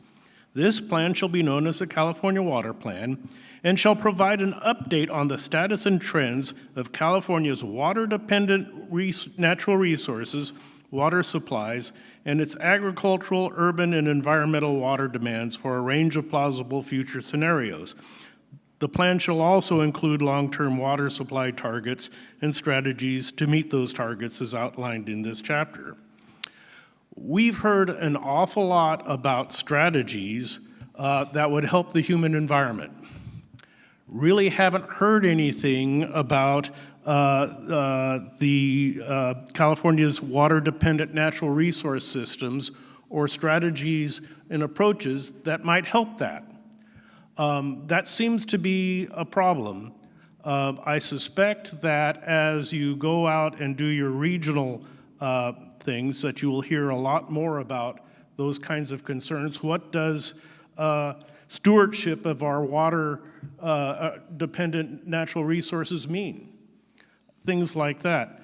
The other issue, though, is with these regional meetings that you're going to have, most environmental justice communities and many small NGOs have a difficult time coming to such things.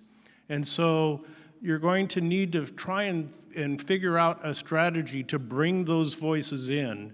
And then finally, the strategies that we heard, and one of the things said that you were going to be looking at projects from urban water management plans, ag water management plans, and GSPs.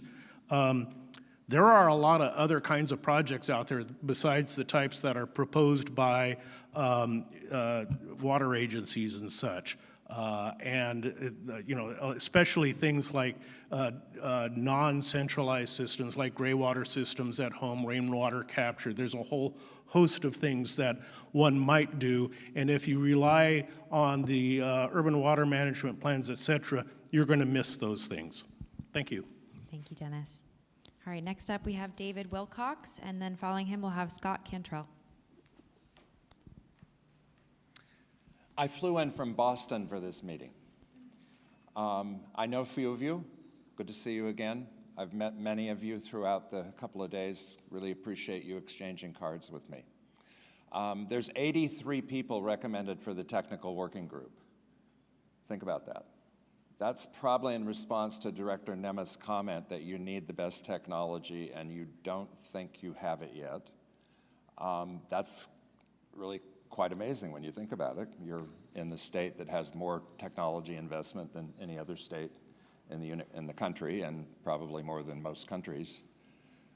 But oddly, the sector that uses the most water is a particularly challenging technology sector that operates under an assumed existing system that everyone working in the system, including the hundreds of universities around the world and all the universities in California and all the researchers and all the people working in this area trying to fix problems, assume that the current chemical system will stay in place. And you just do biological adds, pest point solutions, and compaction solutions, and whatever else you can to fix the problems created by the existing system. So let's ask the question together. How would California get access to the very best technology in the world? Okay? So let's say we are assigned to go do that. Where should we look first? That's the wrong question. You're California. Shouldn't they come to you? How do you get them to come to you? Are they coming to you? There's more money invested outside California than inside California in the US in ag tech. There's more money invested outside of the United States than inside the United States in ag tech. All of those people have pressing problems, and they are not taking time to come to Central California and solve your problems. But you need access to their technology because they have as much or more invested in finding solutions as you do. So how does that happen? It happens by creating a new category of technology that includes the requests for the solutions to all of the problems that you've identified. California did this when they created the Renewable Portfolio Standard. That created a set of outcome-based standards that any energy innovator could come and bring his or her technology and ask, is this technology going to meet your requirements? Creating that category and putting the appropriate asks in it are what you need. And those asks will include multiple things that you do not think are possible. And David, when we you are make at those time. asks, people will bring you the solutions to those impossible things already done. Thank you, David.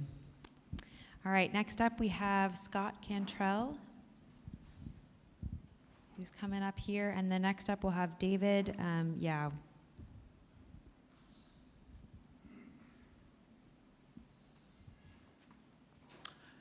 Hi, I submitted a written comment. I didn't really need to come and speak to it. I thought maybe you would just make the small editorial change in the comment that I noted, but I'll just say what I wrote down. And that is, it's pertaining to the FAQs that talks about where does the 9 million acre feet number come from. And I just noted there was kind of an editorial error, sort of a double negative that would suggest something other than I think was intended. And in the FAQs under where does 9 million acre feet come from, it says the target is informed by an estimate of the projected reduction in future water supply loss.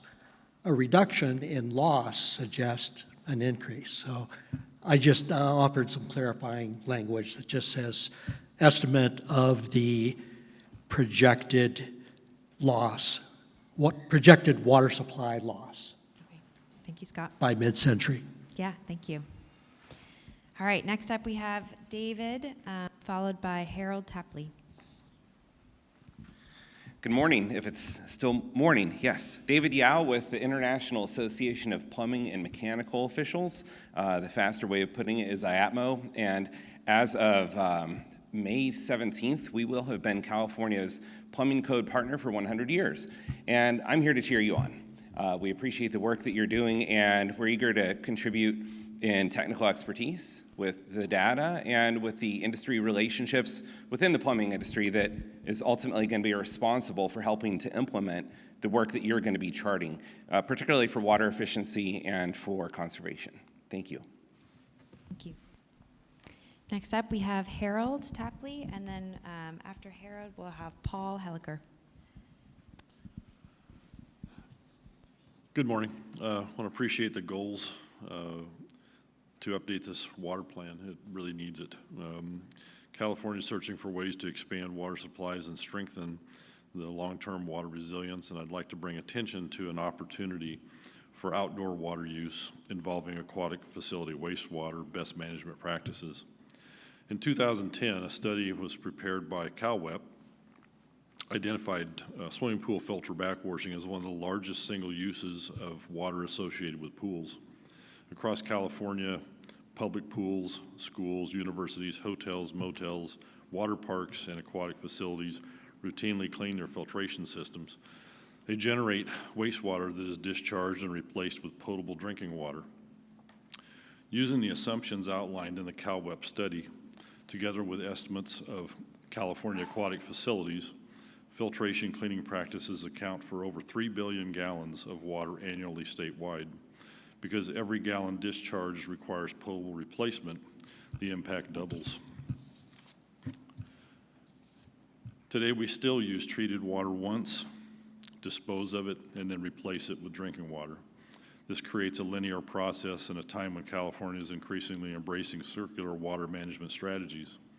California already has adopted water reuse and recovery practices in agriculture, recycled municipal water systems, industrial process water applications, groundwater recharge projects, and stormwater capture systems.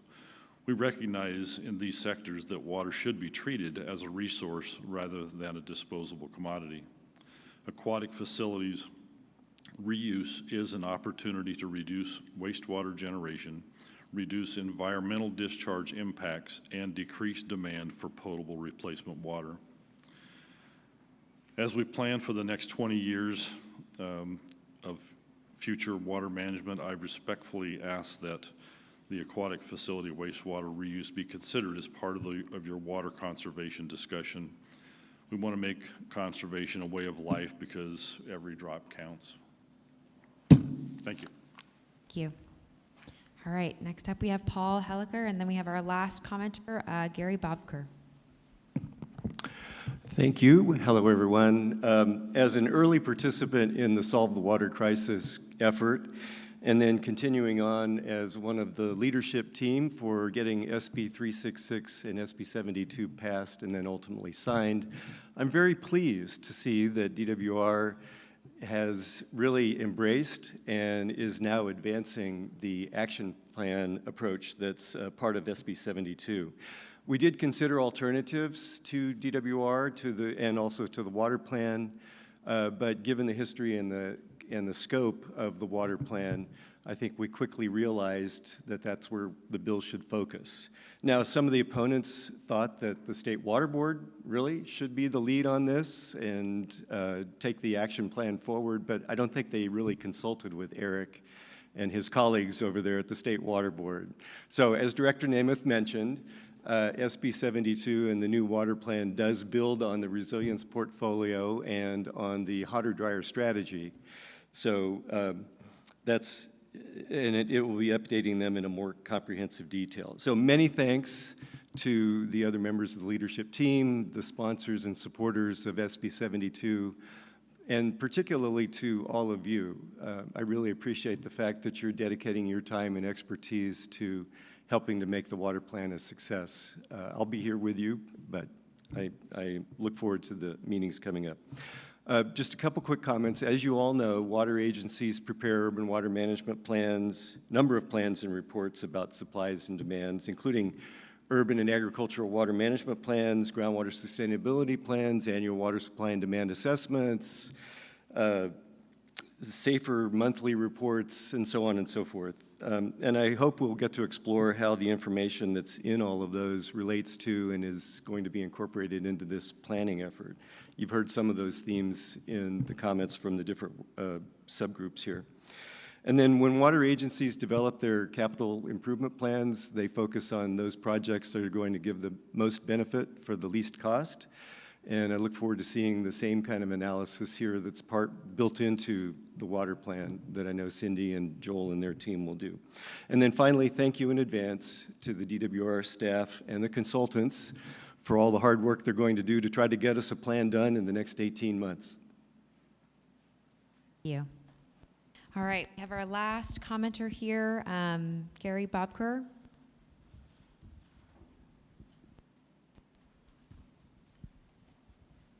Thanks.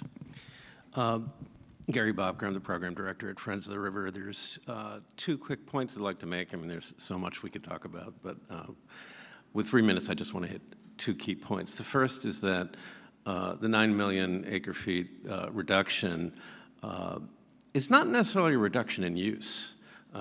So in looking at the impacts of projected changes in water supply, we have to look at how changes in availability actually translate to changes in use, and that leads to another point, which is that it's not just a supply issue, it's a demand issue as well. As Mike Maya at EDF talked about demand management, others talked about water efficiency and recycling, reuse, et cetera.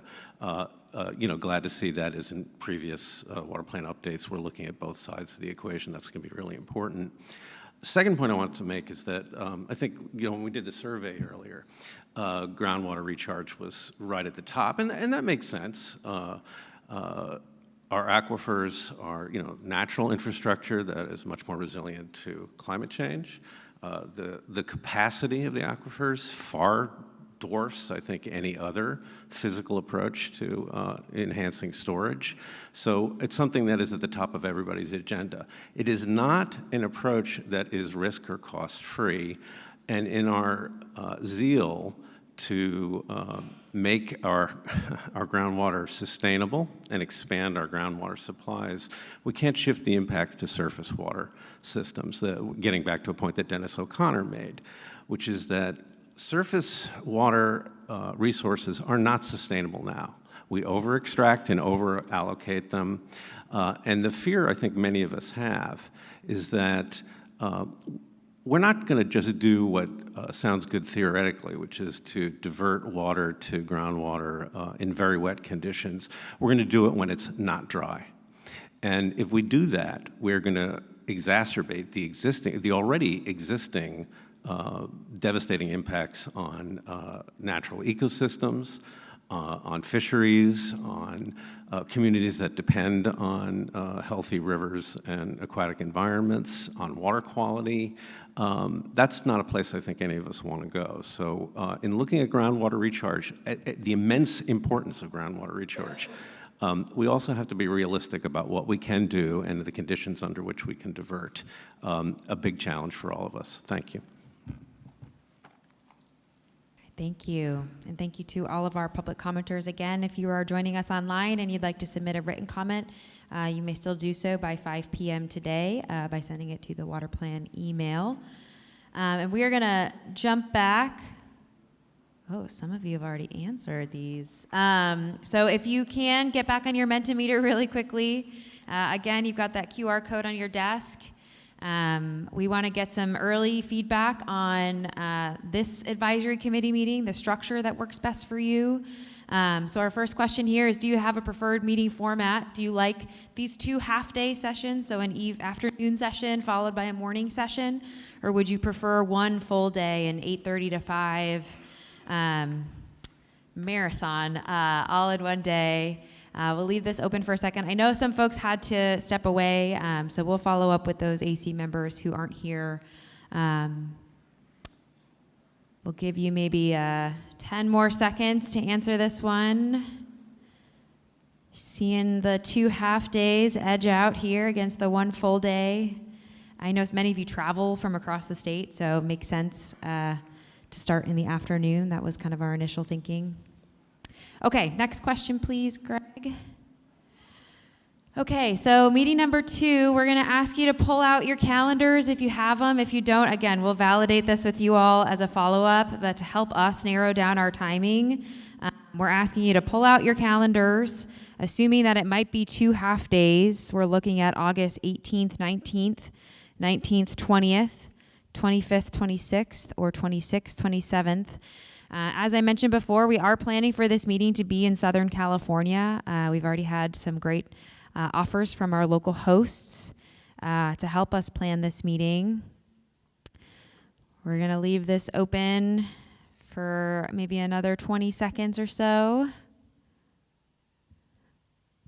And we can follow up with some additional polling, but this will at least help us narrow down, maybe, unless you are equally available across all these dates.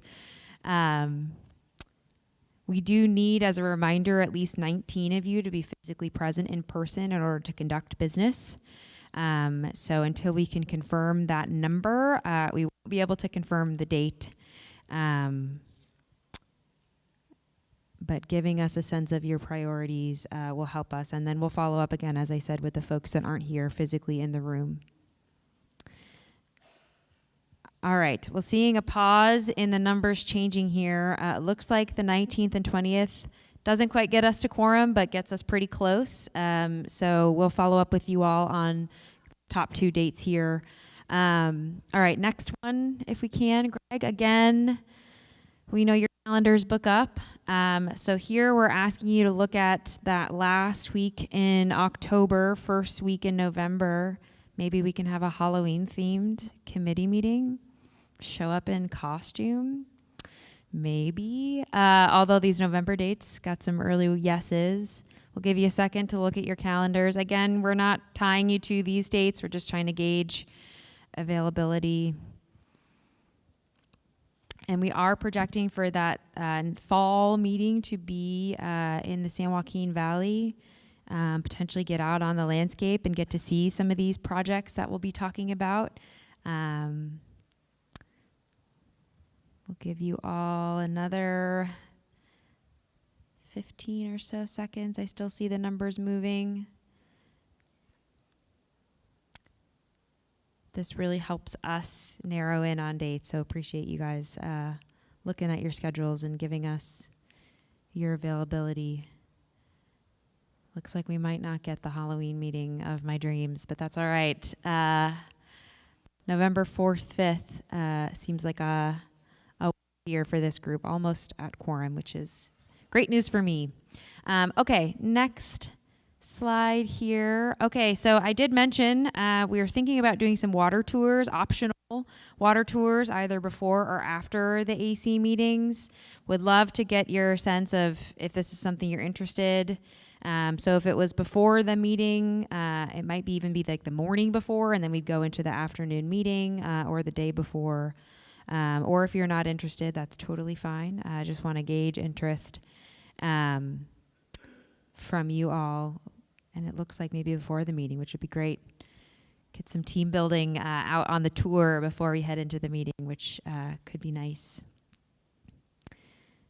Okay, and we can send this out in a follow-up survey. Again, this is just a pulse check for me to gauge planning for future meetings. If you can head on to the next question. All right, last one here. What are you most excited about for our next advisory committee meetings? We'll be talking about the WEAP model in a lot more detail, baseline assumptions, getting into the project criteria, talking about 659 and where we're at with our recharge recommendations. What are you excited about? Yeah, more time to discuss. Also, feedback like that is very helpful for us. We know this meeting was very content heavy because we really had to lay the groundwork for our future conversations. But giving us that kind of feedback is really, really helpful. Brainstorming ideas, diving deeper, learning about the diverse perspectives. Excellent. Yeah, more time to discuss. Definitely noted. And my favorite part of these meetings. So we will do our best to accommodate that. Food ? We hear you. We are limited in our ability to provide food. We do have snacks. But I know we don't want you all to be hangry. So hearing Joel's vision to move this forward. Yeah, we did look into that. There are some potential conflict of interest challenges there. Point taken, though, Carrie. I hear you. Coffee. Yeah. Okay. We got hungry people. They're like, get me out of here. All right. Well, good news. I think we might be able to get you out of here a little bit early, but we do have a bonus prize for you all. Coffee. This is an under-caffeinated group here. We've got an emergency. We need to get folks coffee. All right. If you could switch back to the PowerPoint so we can get these folks coffee and get them on the road. Okay. We've done our public comment. So we have a little surprise. We heard you all yesterday say, man, I really want to learn about WEAP. So if you look actually on your desks, you should have this very draft WEAP handout. It's a 2-pager for folks joining online. It's also been posted to the Water Plan website, and I'm going to turn it over to Joel and Eric to talk you through this as kind of a teaser for our next meeting. Yeah. And I know we're short on the agenda time, so that's why read it in WEAP is very appropriate. Just the handout is fairly straightforward. We do, describe what WEAP is and define it, and also distinguish, our version then of WEAP, which is we call WEAP Future Scenarios. So that's the California-specific application then of WEAP that we're going to be using to test planning scenarios, quantify, water supply targets, assess trade-offs, and also evaluate the performance of adaptation strategies as well. There's kind of a summary of some of the key WEAP capabilities. I think one kind of way of thinking about the value of WEAP is that one issue that you're kind of dealing with when looking at kind of lists of projects is the issue of double counting, right? And so what WEAP does is it kind of addresses kind of the mass balance then of, well, if multiple projects are depending upon the same water source, right? How do you reconcile that really, right? So so it's kind of a summary then of the WEAP capabilities. The back page describes how we're using WEAP in 2028, and also how, as we continue to expand the model, how we will be applying it in 2033, what its use for water managers. And also, finally, kind of wraps up with, why WEAP is trusted. So it's not only used in this process, but is used in other kind of, water supply kind of planning work. There's also kind of a rigorous public vetting process that we had done in previous water plan updates to think about available tools for this kind of statewide scenario planning, and WEAP was what was selected then as well. So yeah, we'll get a deeper dive into this the next advisory committee meeting, but we thought that since there was so much interest expressed yesterday, we wanted to just kind of give up an intro to you today. All right. Yeah, literally hot off the presses this morning. So we don't have time to really dig into this now. If we want to get you all out here and get, for those of you that need coffee, caffeinated. But this is a primer for our next meeting, so take some time to digest the 2-pager. If you have any kind of early thoughts or feedback, I think Eric would welcome that. And as we said, it'll be a kind of key focus for our conversation at the next advisory committee meeting. And with that, I'm going to turn it over to you, Joel, to wrap us up here for today.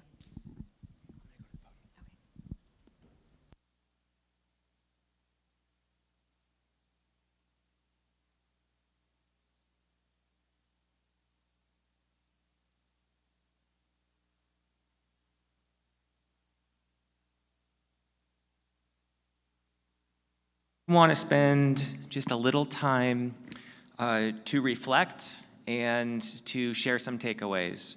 So some words that have come to mind for me for what is making this 2028 water plan different. So one word is relevancy. And that's a goal for me and for this team, is we want this plan to be relevant to the moment that we're in. Another word is action. I hope that you see action as a thread connecting all of the things that we're doing with this plan. And then a third is implementation. I think that in the past, these plans have often come together and many of the things in them have not been implemented. And so this is going to be focused on getting past the plan and to the implementation from day one. And then the final one, and potentially the most important from a human factor, is we need optimism. We need to believe that this is actually possible, and we need to actually be excited, and we need to keep that optimism all the way through. And I'm going to bring that. That's my commitment to you, because I do feel it genuinely, and I hope that you all bring that too. And then in terms of what are some things that we need as a state, I think we need flexibility with our water supply solutions. Especially in light of these climate extremes. We need flexible solutions. We need reliability. We need to be able to count on our water supply. We need affordability. We need alignment across sectors. We need alignment in this room. And we need transparency. We need trust. We really do need to trust each other if we're going to get these things done. And then I think we need courage. And I would like to read you the definition of courage. Courage is the mental, emotional, or moral strength to confront danger, fear, or uncertainty. It is not the absence of fear, but rather the resolve to act on behalf of a noble goal and make difficult decisions regardless of the risks. True courage often involves vulnerability, stubborn persistence, and choosing to act when faced with difficult situations. So if I can leave you with one thing today, it is I will challenge all of you to come at this with courage and actually move forward with actions that will be meaningful to all Californians and the environment.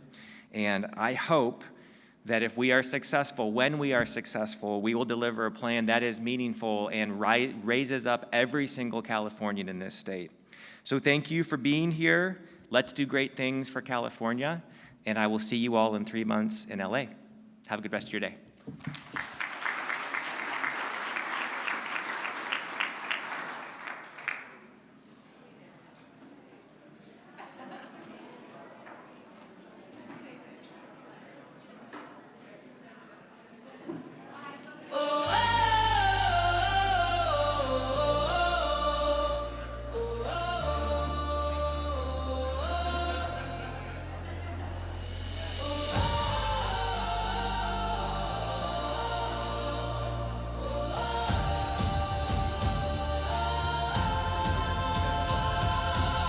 The sun's been yelling all day long. My shadow's faded.